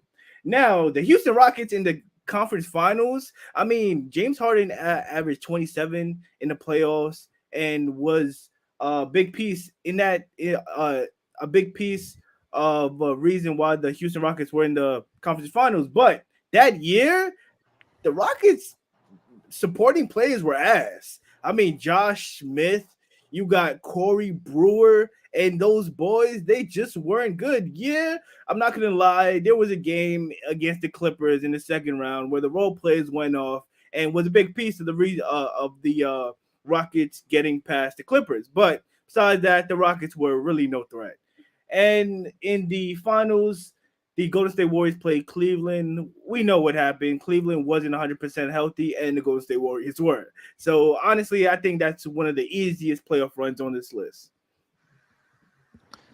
Yeah. So my number 6 is a Warriors team, but it's not that one. I have the 2017 Warriors here. And I know fucking crazy, bro. Hear me out though. That high? What do you mean that high? You're this the only high? person that has them as low as you do. I feel like I'm kind of the middle ground because you had them low, and I'm assuming Mo has them higher. And I don't know have you said them yet, or Devin, or no? No, I haven't said them yet. Okay. The reason I have them here though is just because like when you look at the teams they played, it's not necessarily like the ideal competition that you think of. That Portland team in the first round was all right. And then a Utah Jazz team led by Gordon Hayward, which we were just propping on Gordon Hayward the other day. But let's be real. I mean, if Gordon Hayward's the best player on a second round team in the playoffs, I don't know how much I can gauge that, especially when Kawhi Leonard, the best player on the Spurs in the conference finals, goes down early. So that kind of leaves you with like LaMarcus Aldridge and 40-year-old Manu Ginobili as like the 2 top players. And also Jonathan Simmons was pretty good, but where's Jonathan Simmons now? You know what I mean? So like this is kind of like, this is what led to the NBA finals where they played Cleveland. Now I give them a ton of credit for how they played Cleveland. And I actually had them higher on my list because 16-1 still is the best record in a playoff run in NBA history. However, we all acknowledge that this team, there just was no chance against them. And at the same time, I think the teams that played them, like there wasn't really many fair opportunities outside of the Cleveland Cavaliers that you could have looked at a team and been like, oh yeah, they could take them. Now the Spurs, there was an opportunity there. And then Kawhi went down in game 1 after they were up 20, remember? So I don't know how much I can give this run. It's just kind of tough for me. And I know they did everything in their power they were supposed to. Respect to them. But I think it's just going to be hard in general to respect this championship when, you know, the way that it was formed, and especially because this was the first year it all came together so suddenly, no team could probably prepare for this in any way. Now, after a full season in 2018, I think teams could at least prepare a little bit better for them. And that's why in 2018, they probably had a little bit more struggles, especially because they kind of eased up a little bit in the regular season. So in 2017, though, nobody in their right mind could have said that, hey, the second or a top 2 player at least in the world is going to join the runner-ups in the NBA championship that just won 73 games, and nobody would have believed it. So with all things considered, I don't know how I feel about that, really. And I think, honestly, like, they really shouldn't have had the best record in playoff run history because, again, if Kawhi Leonard doesn't get hurt in game 1 against the Spurs, at the very best, they're 16-2. And that's not the best record in playoff history. So we're probably not talking about them the same way like that for having like the best record. So I'll put them number 6. If they did complete the full sweep and another sweep, maybe it'd be even a little bit different, but it's a high expectation for a team like that. And I'm getting very, I don't know what the word is for it, but like, I'm getting very, I'm analyzing it really deep, like into the, how this is going to go, especially for a team like this. So I'm putting on number 6. You guys may disagree, but hey, that's why it's my list. And hey, yo, yeah. Gary, you're bugging. You're bugging. There's no way you have Kawhi lower, 2019 Kawhi lower than the 2017 Warriors, bro. What do you mean? Ain't no way. As a, you had Kawhi lower than the 2017 Warriors, right? I haven't said them No, yet. Mo's the only one who said them. Oh, my fault. My fault. Yeah. Coming at me. My bad. For nothing. No, that's all right, fair. So that is our number 6. No, Devin, I still have to get my number. Oh yeah, 6. Devin has to go. Yeah. Yeah. Damn it. I got the 2012. I got the 2012 Heat. Like we've mentioned a few times by now, they didn't have the toughest battle up until the Eastern Conference Finals. Struggled with that Celtics series, took them 7 games, but it just wasn't as strong of a run as you would hope for as good of a team as they were. And again, a better OKC team and a more experienced OKC team this time in the finals, but still not some of the strongest finals opposition that we will be discussing tonight in this list. So I couldn't put them any higher. Number 6 is where they fell for me. Devin, go ahead and start us off again for number 5. Number 5, perfect. That works for me because I'll jump off Garrett. This is where I have the 2017 Warriors as well. Like Garrett mentioned, very impressive record, very impressive team, but considering how good this team was and the circumstances and how it was formed and how unlikely it ever is to have that happen again, the lack of competition they faced up until that final series against the Cavs, I just couldn't have them any higher on the list. If I look at everything outside of the record, it's very hard to be impressed to a point where I'm putting them as one of the top 2, top 3 runs in the last decade of the 2010s.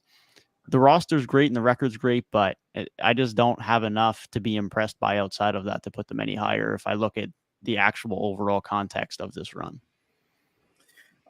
For number 5, right? Yeah. Mm-hmm. All right, so for number 5, I have the 2012 Miami Heat. The 2012 Miami Heat, I'm not gonna lie, it was an awesome team.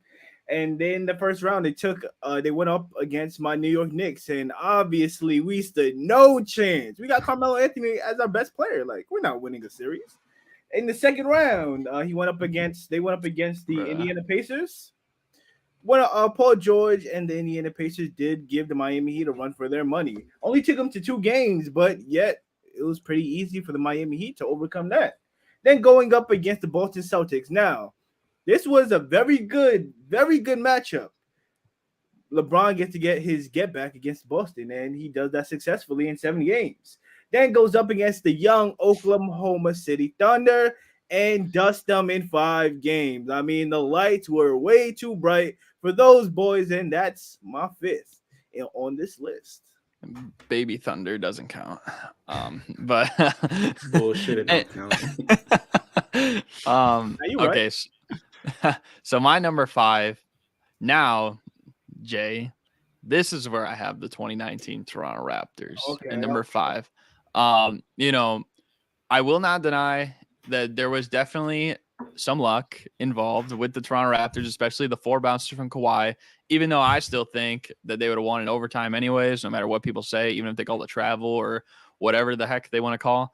But even though they lost, at least one game in every round, the way that they played in the Philadelphia series, that's one of the most iconic series of the last decade, especially the way they fought back against the Bucks. Those are 2 really, really good teams. I don't know if there's another Eastern Conference team that's gone through 2 teams like that in this whole list that became a champion as well.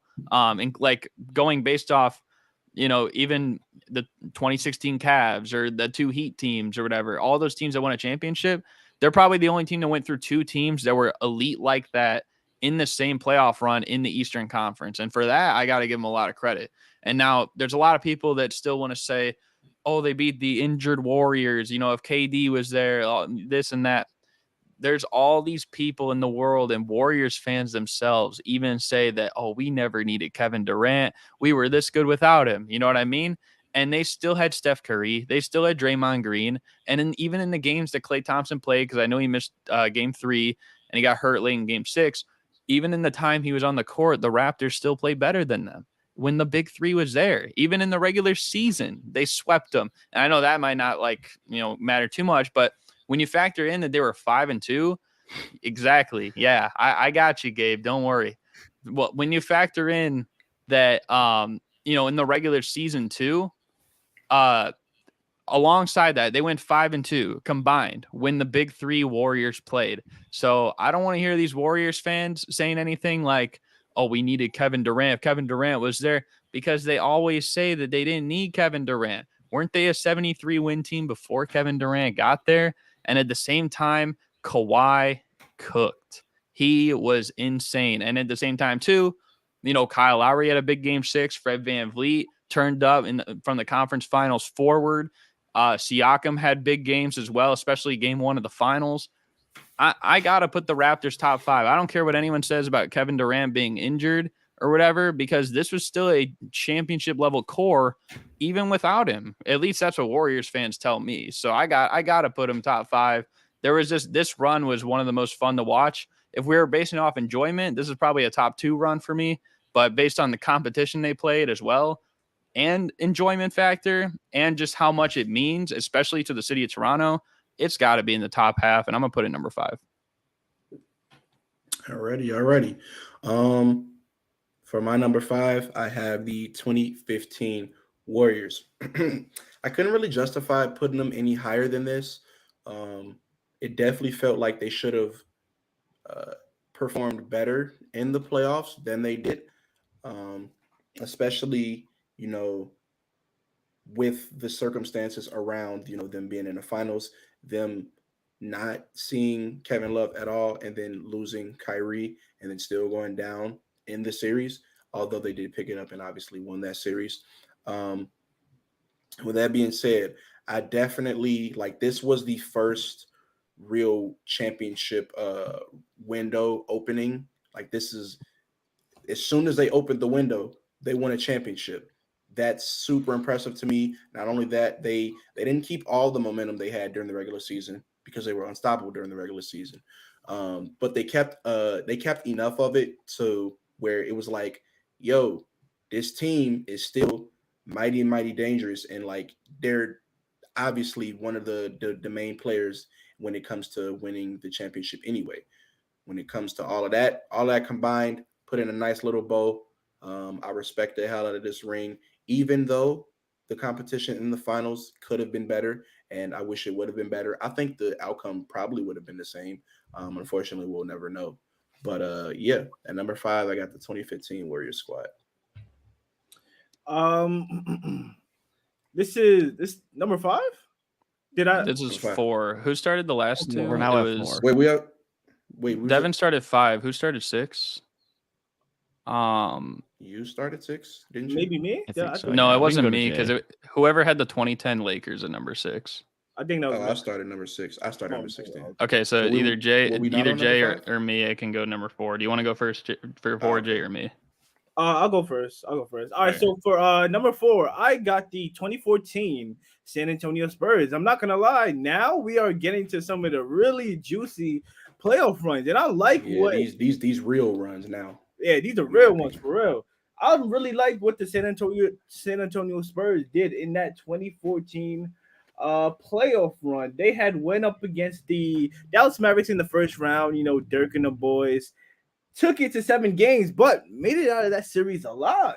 Then went up against the Portland Trail Blazers, beat them in 5, but I think that's very underrated. This is the Portland Trail Blazers with the young Damian Lillard still, LaMarcus Aldridge in his prime, and they got prime Wesley Matthews, Nick Batum, and them boys. They were hooping. They had a squad over there, but they couldn't get past the San Antonio Spurs, obviously. And the Oklahoma City Thunder, San Antonio Spurs beat these guys in 6 games. And we know the talent that they got over there in OKC. Then the most impressive thing is beating Miami in 5, only letting this stacked Miami Heat team win 1 game against the San Antonio Spurs.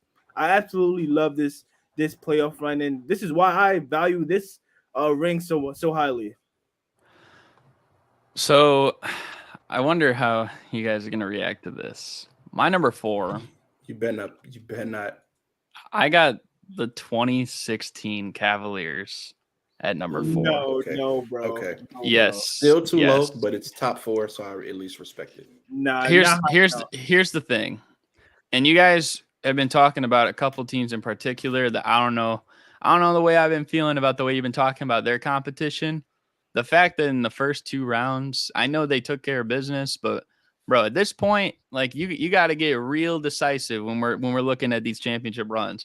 And they went through 2 teams that's best players were Reggie Jackson and Paul Millsap to get to the conference finals. And notoriously, as a Jeff Teague hater as well, I don't value that Hawks series whatsoever, bro.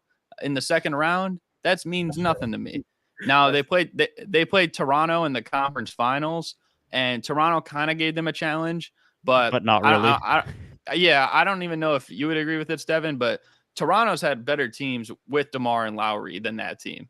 Like, I think Agreed. honestly, like, yeah, even the years after that, when they did get swept by Cleveland, I would argue those teams were better with DeMar and Lowry than that team in particular. And then you go to the NBA Finals, even though they did come back down 3-1, they did get also a lot of breaks, with Andrew Bogut's injury, with Iguodala's injury, Draymond suspension.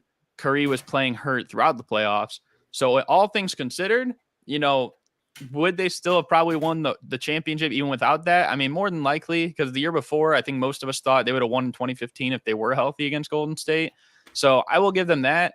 The only thing is I was kind of, there were times in the playoff run where it didn't feel like an all-time great playoff run. Now, when they did come back down 3-1, definitely, you know what I mean? Although there were some caveats, like I said. But outside of that, the rest of this playoff run, nobody really talks about it. If we were gauging like the best finals series, then this would probably even hold more weight. If we're talking about the championship run, I don't know how much higher I can put it when we're talking about teams like the Pistons, the Hawks, and the Raptors prior to that they had to go through. You know what I mean? So that's my reasoning. I got them number 4. Hey, I don't know. That's just my thoughts. Understandable. Hey, Jay, I guess we finally saw eye to eye because at my number 4, I have the 2014 Spurs. I value the hell out of this ring, man. I do. For a reason that I like the Lakers ring so much. They got their get back. Not only did they get their get back, they got it back the next year, and they got it back way harder than the Lakers did because they absolutely smoked the Heat in the finals. It's just vindicating for them because they was quite literally a shot away from, that the last series would have been over with. The last 5 series would have been over with, and they would have had their rings. No, they were denied by a Ray Allen buzzer beater and, losing that game 7. And it lit a fire under their ass. They was hungry. They got back. You know what I'm saying? And looking at who they actually played to get back, I have it brought up. Where is it? 2014. Mavericks, 7-game series. That was a dogfight. And then they Yeah, Mavericks. And then it was the Blazers. A little bit less of a dogfight because they only took 1 L. Then we have the Thunder, who, if I'm not mistaken, weren't too far removed, from being in the NBA Finals. So that's real competition. And obviously, when we look at in the finals, they beat the team that just beat them. In my opinion, it don't get too much like it's a relieving feeling that Spurs team, they got as far as they did and they won it, because it's just similar to the 2010 Lakers, except I feel like their competition was steeper, especially, well, I want to say especially in the finals. But I feel like the nerves and the pressure, it made diamonds, and that was a diamond championship run for sure. No, that was definitely a very good run. But they're not at number 4 on my list. This is also where I have the 2016 Cavaliers. And like you said, Garrett, if you look outside of that finals, obviously the finals was great, but the lead up to that just wasn't a very difficult run, especially the first 2 rounds. Those were easy walks for them. And even though, like you said, like the Raptors took 2 games in that series, Cavs fans have said it, LeBron has said it, Raptors fans would probably agree with the competitiveness of the roster. That was probably the weakest Raptors team and the easiest time for the Cavs against the Raptors in the postseason, whether it be the second round matchups or the conference finals matchups. We just took 2 games at home, and it basically just looked like the Cavs didn't show up. And then they went back home and they took their 2 games and all was good. And that was kind of how that looked. It wasn't very competitive. It never really looked like the Cavaliers were in doubt of losing that. So even though it looked like the conference finals was a little bit more competitive than the first 2 rounds, it still really wasn't that close. And it really was just the fact that this run is predicated on the fact that they had that 3-1 comeback. But outside of that, their build up to that just wasn't anything significant enough to put them any higher. A great run nonetheless, but they didn't have the build up going through a difficult Eastern Conference to predicate that, because the East was just so weak at that point. If you have to play Jeff Teague in the playoffs, in my opinion, you shouldn't even get a championship. You should just lose the championship. Like, Avid Jeff Teague hater over here. So maybe I need to change my headline. Yeah, you should put Jeff Teague hater underneath. You do that next episode. Yeah. So I'll do that after. But so number 3, I guess I could start for number 3. Since I guess it kind of ties in with what some of you guys were saying. I also had the 2014 Spurs here. When you think about just like the way a team played, like, not talking about like star power necessarily, or like the big names or the flashy plays, and just like pure basketball, this might be like the most entertaining team to watch throughout the course of a whole season and then throughout the whole playoffs. Now, I know they kind of had their struggles with Dallas in the first round, but I think people underrate just how good that Dallas team was. They were like pretty much like a 50-win team. I think they won they were like a 49-win team. So you go through them, you go through Portland, you go through OKC, and then you go through Miami, and it's the biggest finals blowout ever against the Miami Heat too. But all those teams, you're basically playing like an average of like a 54, 55 win team throughout your playoff opponents. That Portland team that they played, I feel like it's personally even maybe a more talented, well-rounded team than the team that did make the conference finals with Portland a couple years later. I know Dame wasn't quite the same player, but you still had Damon Aldridge alongside Wesley Matthews when he was a quality, 3-and-D guy, Nicholas Batum, Robin Lopez. And I thought they were personally more deep then, like off the bench, than like their later teams became as well. I think they had a lot more scoring threats. So the fact they handled them in 5 is impressive. And then getting through the Oklahoma City Thunder, who I think a lot of people thought were going to make noise that year too, especially because, that was the year that Kevin Durant won MVP. And then they get through the Miami Heat easily. Still is the biggest blowout ever in the finals. I mean, this is just a really good team from top to bottom. I don't know if there is, like, as great as Tim Duncan is, even though he's widely seen as a top 10 player ever, even though Ginobili, Tony Parker, Kawhi, all these guys are like Hall of Famers, are going to be Hall of Famers, and like Kawhi and stuff like that. Even though that is the case, I don't know if it's more so like it elevated them essentially to like they are superstar level talent. Because think of the way we were talking about Kawhi, even after he won this championship. People weren't saying he was top 75 all time, but from a team perspective, like this team was one of the best that we've seen, and I got to give him credit, and I'm putting him at number 3. All righty. Are we on? Wait, so we're on number 3, right? We're still on 3. Yeah, I just started 3. All right. So, from my number 3, I can't justify putting them any higher because of who I have at 1 and 2. It is the 2016 Cavaliers.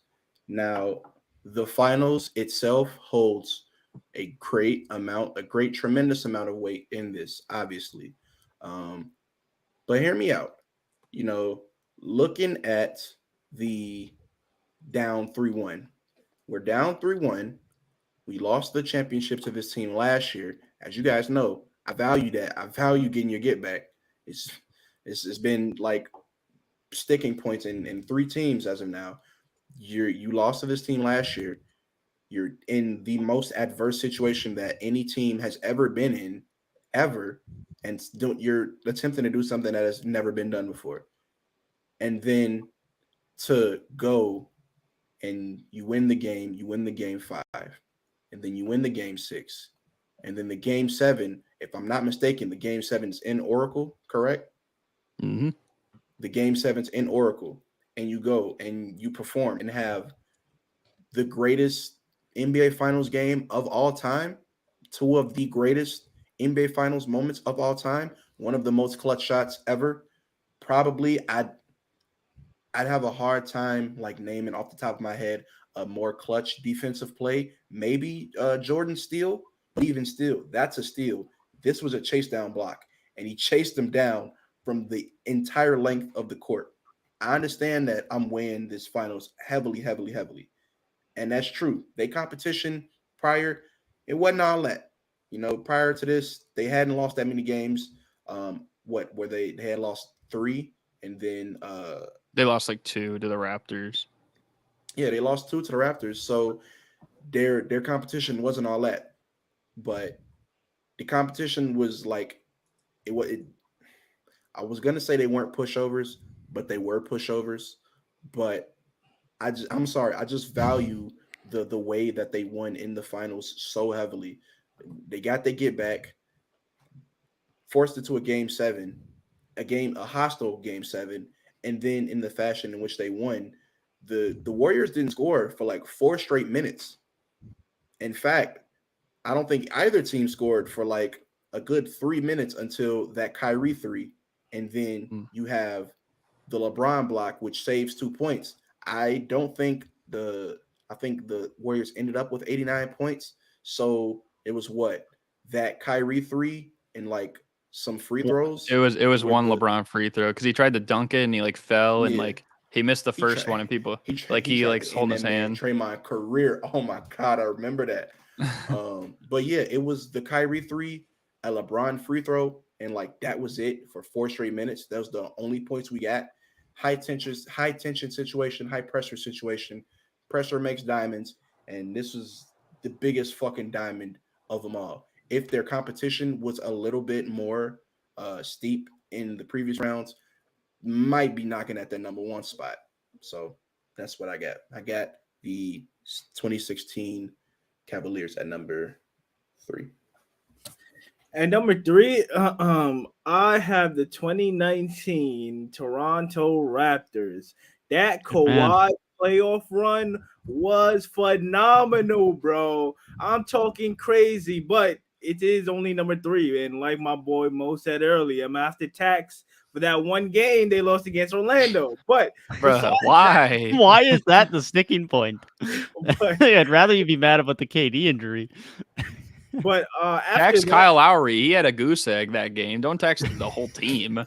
Like, come on, man. He had that was like his worst playoff game probably ever. Like, let's be real. Listen. Besides that, in the second round, they go up against the Philadelphia 76ers. And Kawhi absolutely seals the deal. He pretty much ended the process that night, bro. In Toronto that night. He pretty much ended Little did we know. Hey, man. And in the Eastern Conference Finals, they take on the Milwaukee Bucks. Like you guys said, the Milwaukee Bucks were favored to come out that series and make it to the NBA Finals. But Kawhi Leonard and Nick Nurse and the Toronto Raptors defense had other plans. They were not letting that happen, and ultimately beating the Bucks in 6 games, making it to the NBA Finals. And the NBA Finals is where I'm gonna have to tax Raptors fans as well. I'm not gonna lie, I did not like how y'all responded when Kevin Durant tore his Achilles again. I saw some nasty videos online. Y'all were going crazy. But why? Y'all were going crazy. Why does I get that, but why does that tax the championship? Why do we care about the fans? Tax that side of Toronto fans. You know what I mean? Like not the. It don't matter. Y'all getting taxed regardless. Y'all getting taxed regardless. But that's crazy tax. That's some bullshit tax. That's crazy. Anyways, the Toronto Raptors did go on to beat the Golden State Warriors in 6 games. And like I said, they didn't have Kevin Durant. Unfortunately, Klay Thompson had injured and tore his ACL on that dunk attempt. And if he didn't go up for that dunk, I'm not going to lie. If the Warriors come out winning that game, which it looked like they did, we might be having a different discussion. But with that being said, this Toronto Raptors playoff run was absolutely incredible. Shout out to my boy Kawhi. Should have came back to the 6.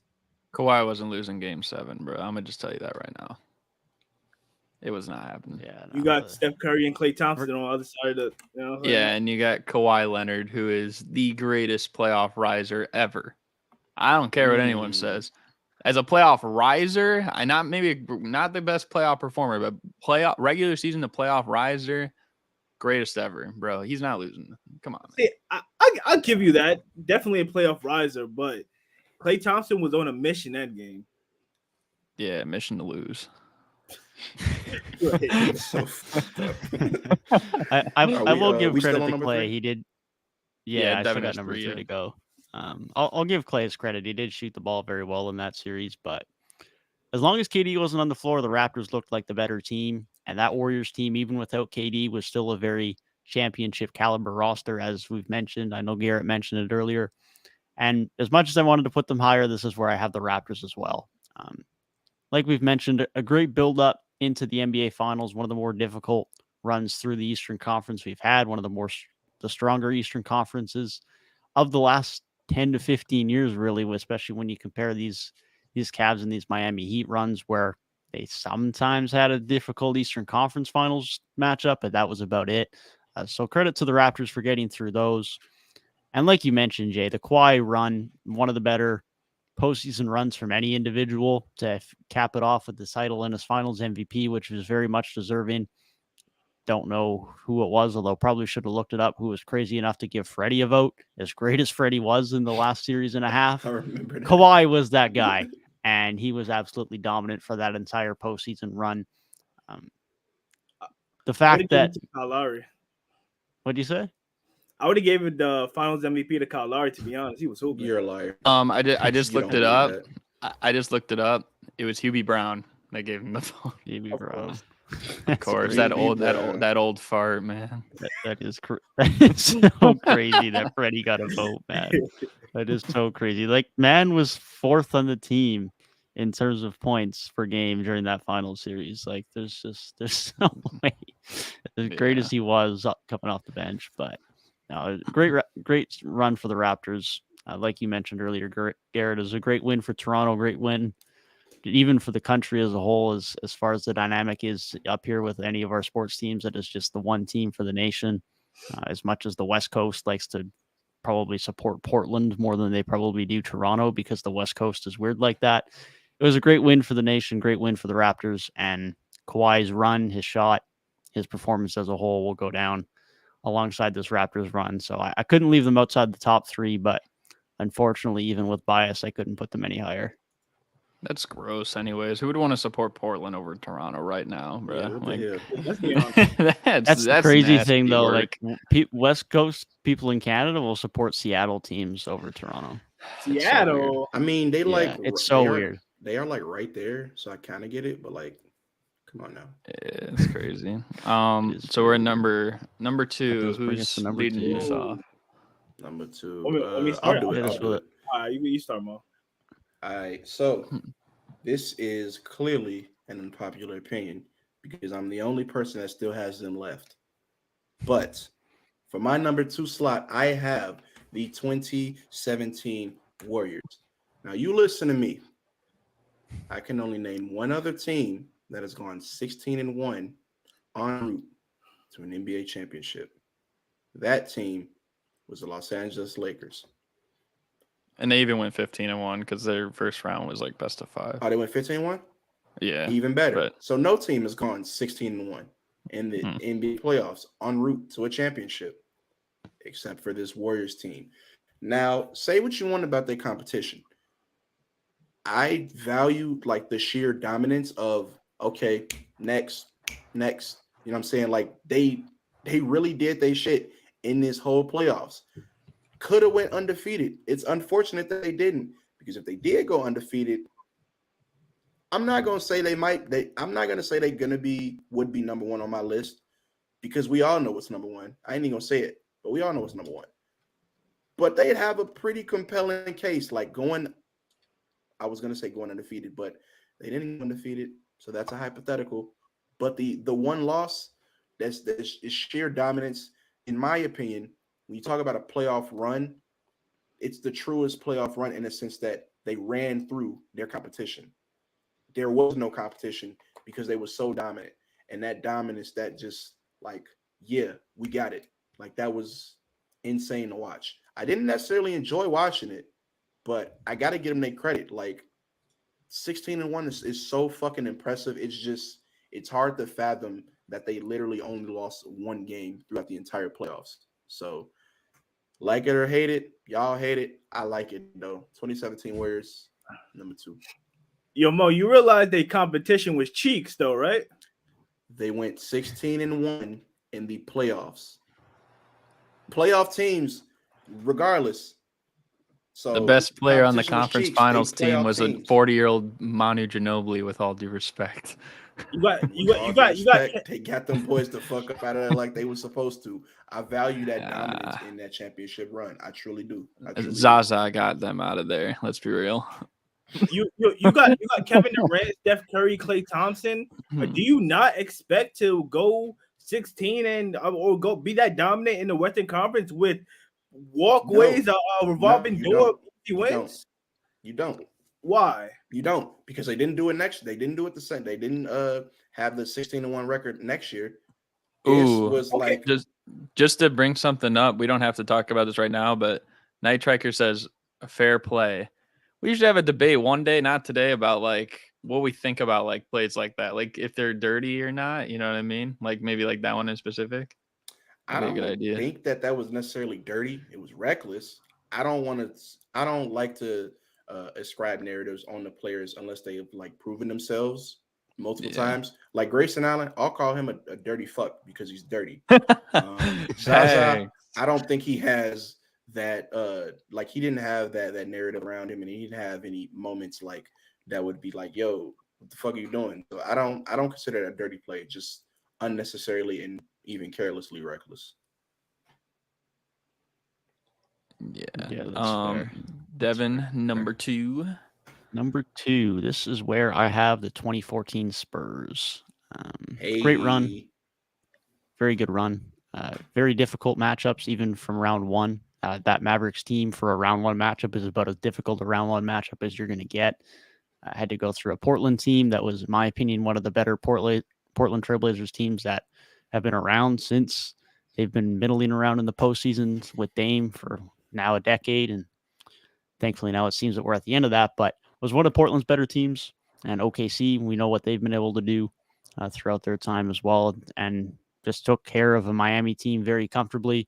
And when you consider the fact that, like we've talked about, the Spurs team just wasn't filled with that top-end talent, they weren't highlighted by that number 1 option at this point in time in their career. I mean, obviously Tim Duncan's still there, but he's not as elite as he once was. Tony Parker's still good, but not quite as elite as he once was. Kawhi is far from prime. Kawhi is far from being proven as a bona fide superstar yet. So none of these guys were really in their prime, even they hadn't reached it or they'd fallen out of it at this point. So when you consider that and the difficulty of schedule they had, and especially how comfortably they dealt with Miami in the finals, I had to put them in the top 2. And it was a very impressive run and one of the more impressive runs in recent memory for me.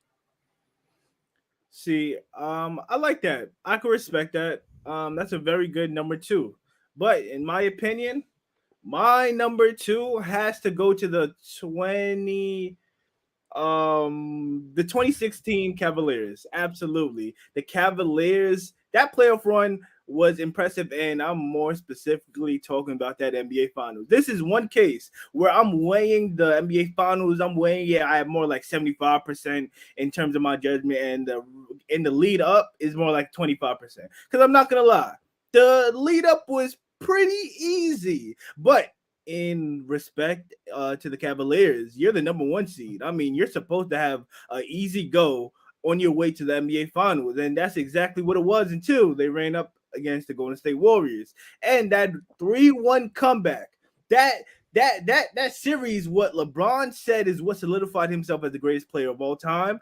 I have to hold that with a lot of weight, and that's why that is the second best playoff run in the last 10 years. Well, that's fitting for where LeBron belongs on an all-time list. Second. All right. But my number 2, you guys are probably all gonna react a little weird to this because none of you guys even had them. None of you guys had them in the top 5. I'm going with the 2010 Los Angeles Lakers. And the reason I'm going with them in the top 5, or number 2, well, in the top 5 as well, but also number 2, is this team, like I said earlier, they played a 50-win team every single round. And I know that Thunder team was young, but still going up against Durant, Harden, and Westbrook, that's a tough team. I don't care what anyone says. And then you go up against the Utah Jazz.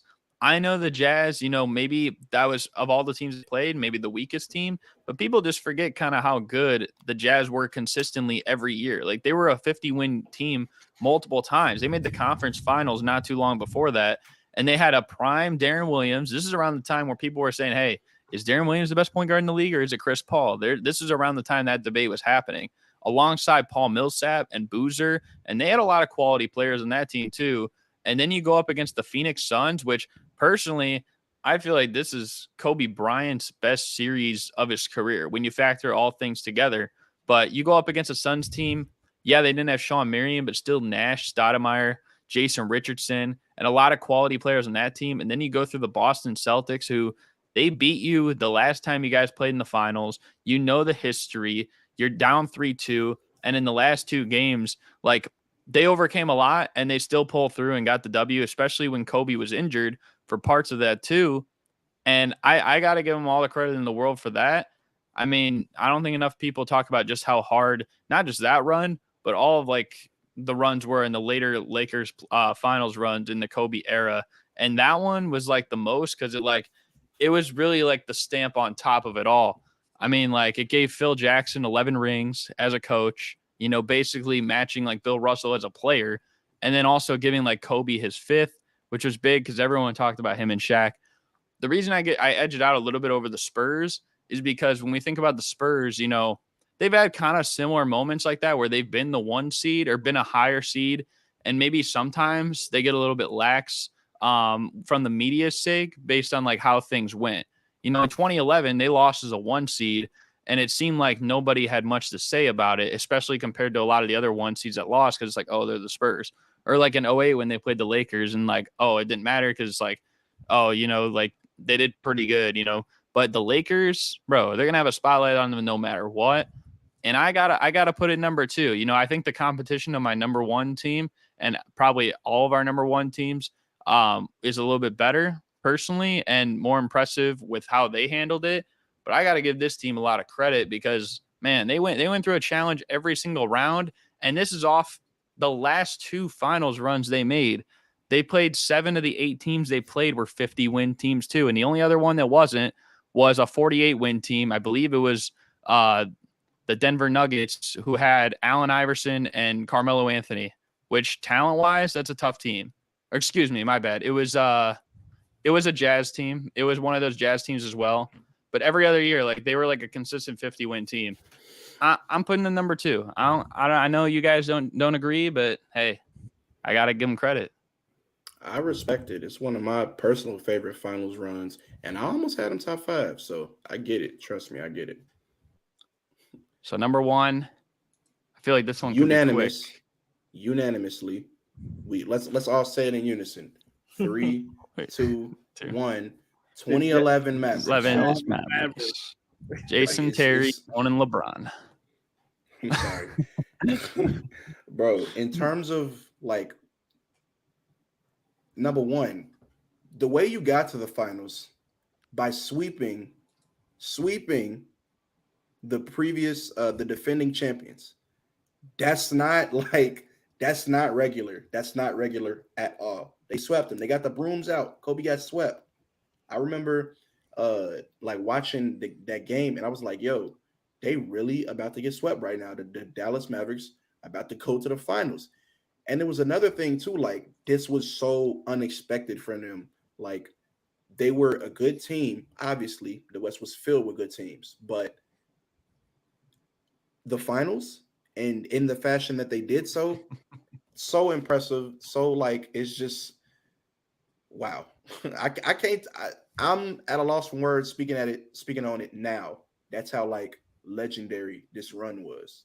I'm gonna let y'all talk about it, bro.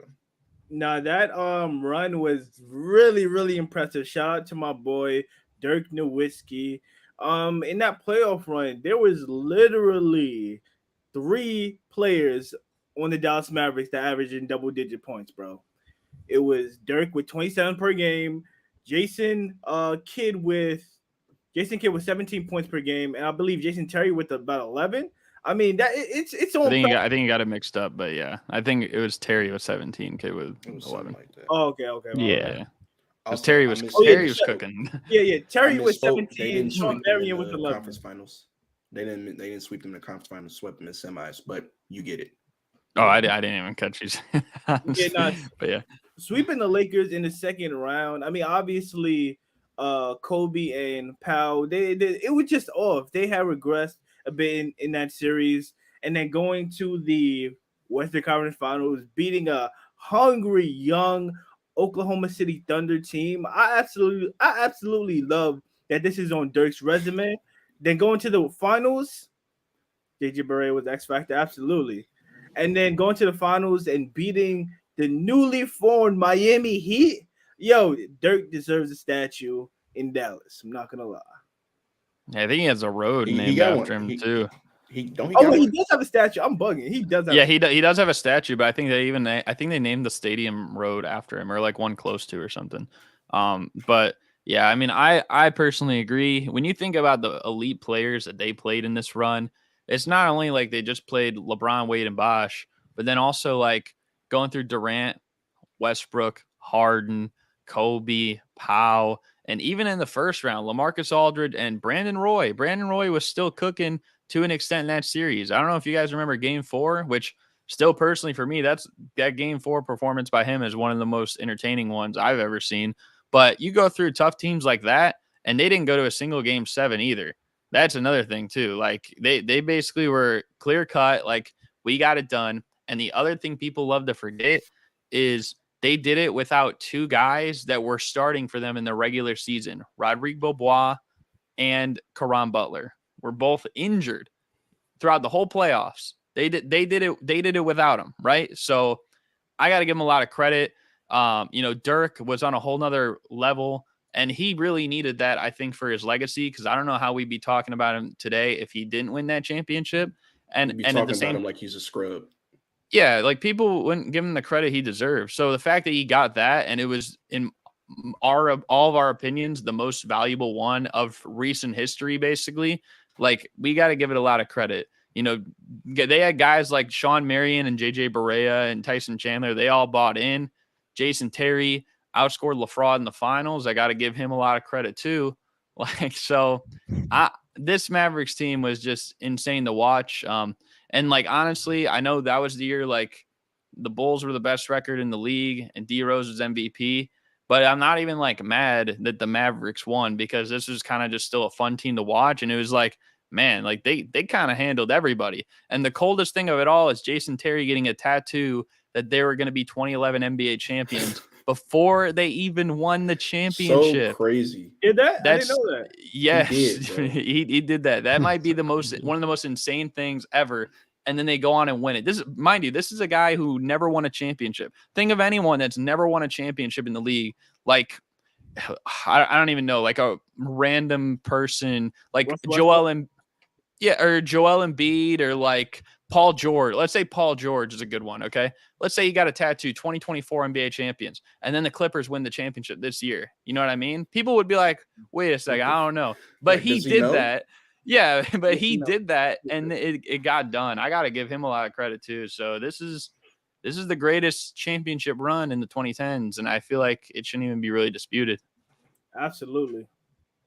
Yeah, I mean, there's a reason why all four of us have them here. Very difficult opponents to get through. The roster in of itself, like you mentioned, Dirk had a great run. Terry had a great run. They had guys that were out with injuries that they fought through and battled through, were able to still get through the Western Conference as comfortably as they did against the opponents they had to go against. A very impressive run and very deserving of being number one. Facts. Facts. That does Yes. wrap up our rankings of the top 10 or the 1 to 10 order of those 2010 championships. And did we still want to do a game for 10 minutes before we wrap it up? We could do I a mean, I'm game. down, We could do a quick one. Yeah, I can run it for however long we want, so we can just do 10 minutes. W. Facts. Okay, so I'm glad. I don't remember. We had unanimous number one though. This game moves way quicker than the one I ran on Wednesday, anyways. So Yeah, substantially that's quicker. crazy.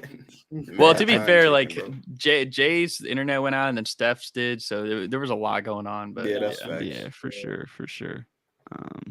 3.5 hour pot with 4 people is crazy. Hey, It is man, crazy. we're cooking. Hey, we definitely cooking. We cooking up some shit.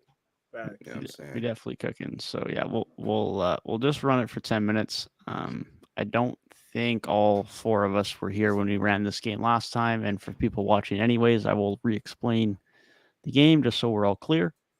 So the game, for lack of a better name, is name the teams he played for. So I will name a player, could be current, could be former. Every person will get a chance, at least one chance, to name a team that he played for. So we'll start with Jay, go to Garrett, go to Mo. If all three of you guess a team correctly and there are still more teams on the board, then we will continue again. Jay will go back and then Garrett until either someone gets an answer wrong or until all teams have been guessed for that player. Then once we'll start with the next player, then Garrett will start. And then for the next player, Mo will start, so on and so forth. And like lesser known teams like are worth more too. Correct. Basically.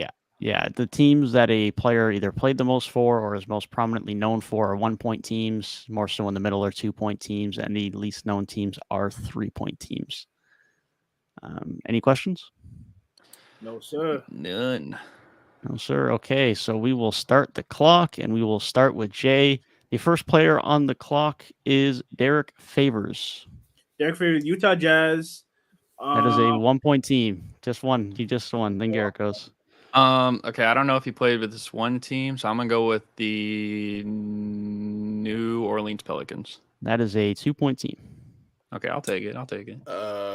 Oklahoma City Thunder. That is a 3-point team. Back to you, Yeah, Jay. I knew he was there, but yeah. Yeah. I want to go with. I know he floated around a lot, man. I want to go with the Spurs. Oh nah. That is incorrect. That is incorrect. The Nets were the last team. Bruh. I knew I the thought of Nets the- jersey. I thought of the I knew Nets that. right I after knew that, man. I was gonna guess that too. Dang. Okay, starting with Garrett for Aaron Brooks. I'm gonna go with the Minnesota Timberwolves. That is a 3-point team. Let's go. Houston Rockets, and it should be a 1-point team.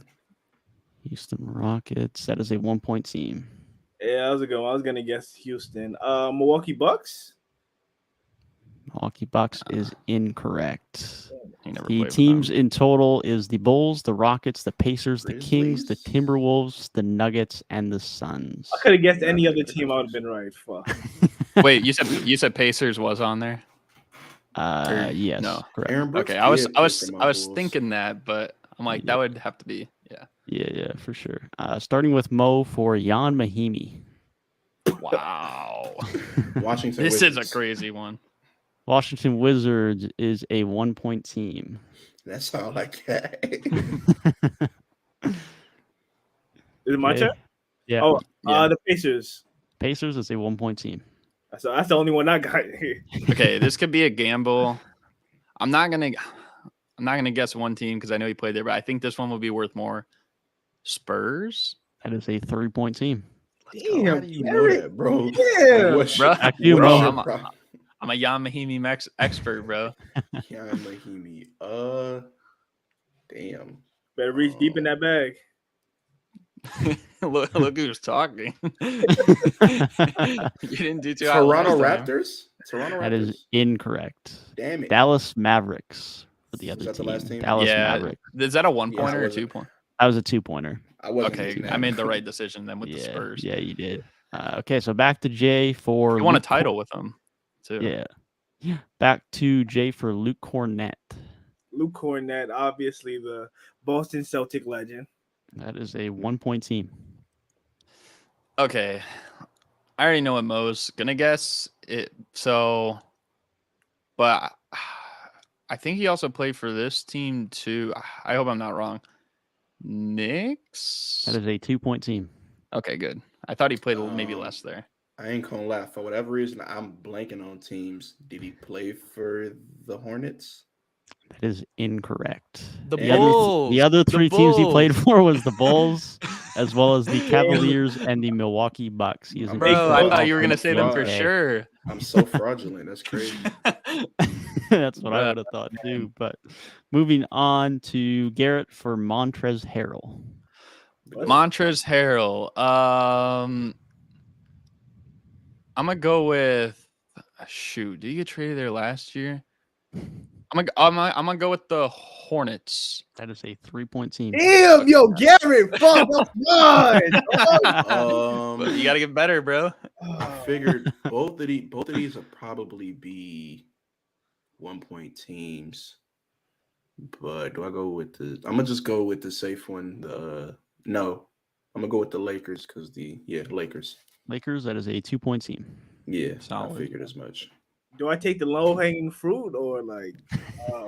I mean, hey, You just gotta know it, man.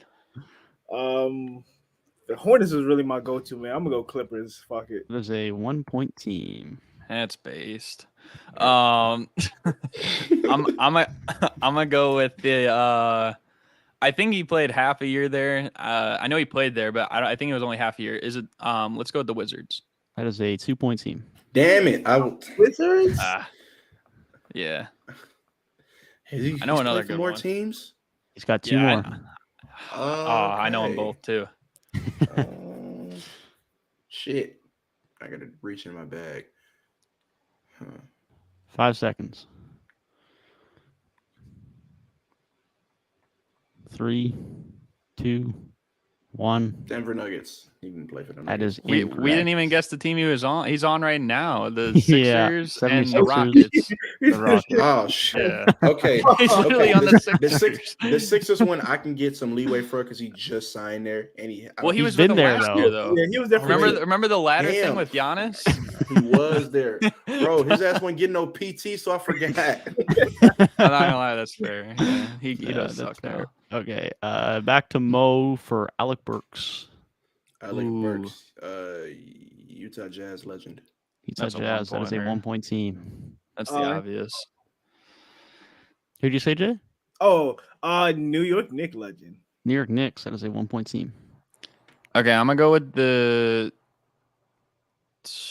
team he's on right now. I don't know how much it'll be, but Detroit Pistons. That is the other 1-point team.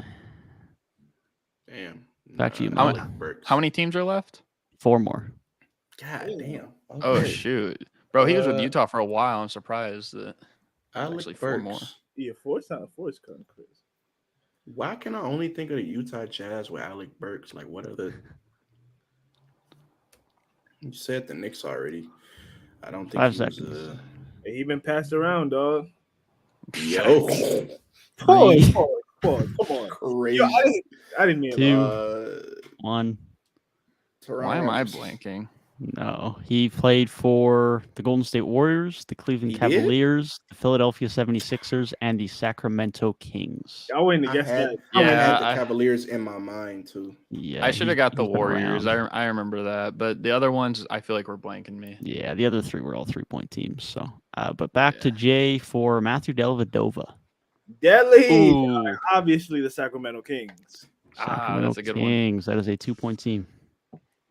I'm pretty sure he played there. I know the obvious answer, but I'm pretty sure he played too with the Milwaukee Bucks. Milwaukee Bucks. That is That was my correct. answer, you dickhead. Let's That is go. correct. A 1-point team. That was a 1-pointer? Yeah. Dang. Bro. The Curry stopper himself played for the Cleveland Cavaliers. That is indeed a 1-point team, and that is it for Matthew Dellavedova. On to Garrett for TJ Warren. TJ Warren. Dang. Well, that's not even going to be a high point one because okay, I'm gonna go with the Brooklyn Nets. That is a 3-point team. How was that the 3-point team? Yeah, that's crazy. He only played there like not even a year. Yeah, he barely played there. I guess. And if that's the case, no, it's my turn. Oh, Phoenix yeah. Suns. Phoenix Suns is a 1-point team Okay. How? because he started his career there. He's played a ton of games there. Yeah, that's what I was thinking first. I'm like, What? I was the fuck? thinking that, but he was there before. I'm like, dang, that's Yeah. not going to be a lot. Are those the only two, Devin? There's another. No, Are there's they? another team? It just one. Yeah, Yeah. I think. Yep. Okay, so with that being said, I'm going to have to go with not entirely sure, but I want to say the Detroit Pistons. Respect Bro, Bubble the- Warren. The Res- the Bubble Bubble legend, Pacers. bro. Respect man. Bubble Warren. The Pacers. Oh my god! Oh Is that my the 2-point team? God. That was a Crazy. 2-point Nah, team? that's That was a crazy. 1-point team. The Pacers Oh, didn't okay, even so cross that my was- mind, bro. What the fuck? I don't know That's a now, bro. casual take. That was is hella tough. casual. That Oh is my tough. God. Starting with Mo for Larry Nance Jr. Larry Ooh. Nance Jr. Oh, I got one. Cavaliers. Cavaliers is a 1-point team. Oh, okay. I like that. Lakers. Lakers is a 1-point team. Damn it! All right. I know a good points one. Portland Trailblazers. That is a 3-point team. I forgot. Yo, what the fuck, Gary? Back to you, Mo. Larry Nance Jr. Nah, I don't think he played for them. Can I give a hint? Was Larry Nance Jr. Did we say the Pelicans? We did Okay. not. That is a 1-point mind. team. I was gonna say guess the team he's on now. That is all 4 for Larry Nance. This is going to be the last player we name before we run out of time. Starting back with you, Jay. DeLon Wright. Ron Ooh. Wright is a Dallas Maverick legend. Dallas Mavericks. That is a 2-point team. Ooh, this is a good one actually. I'm gonna use all my 10 seconds on this one. I have one, but I don't know if I want to say it. I think.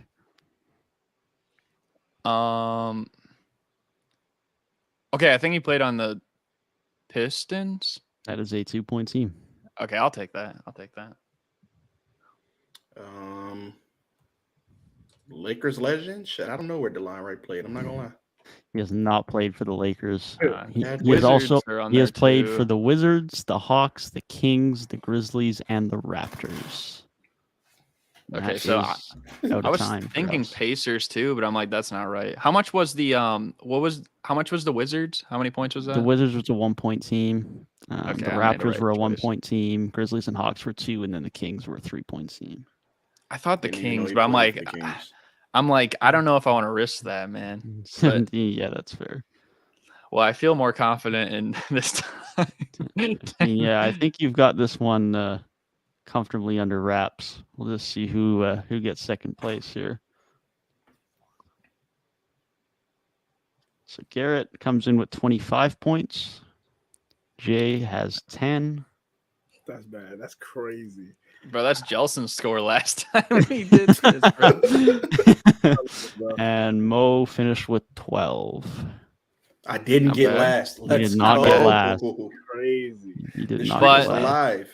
But respectfully, I'm gonna have to do the same thing Steph did to you guys last time. Doesn't count. It's a Mickey Mouse. That's so crazy. Mop the floor. Mop What a- the Crazy. floor. That's Man did crazy. indeed- This is a Mickey Mouse Easy. game. Man Bro, did you got indeed doubled. Come on, have man. more points than the two of you combined, and was only a few That's points. crazy, bro. And he almost had as many points as he did last time in 5 less minutes. So That's it was insane, a, bro. very Don't Well, care. also performance. in Don't all care. fairness, Mickey Mouse. I was kind of confused. I think how the game worked early on last time, so I probably could have done even better then. But hey, I'll take another W. Why not? Crazy. another W on the resume. Mickey And right at the Mouse. 3.5 hour mark, it is probably time to wrap this up. But we do appreciate you guys for tuning in. If you did enjoy, be sure to leave a like down below and subscribe to the channel. We will be live again on Monday, same time, 9 p.m. EST. So be sure to stay tuned for that. And we will see you guys in the next one. Peace. KOT.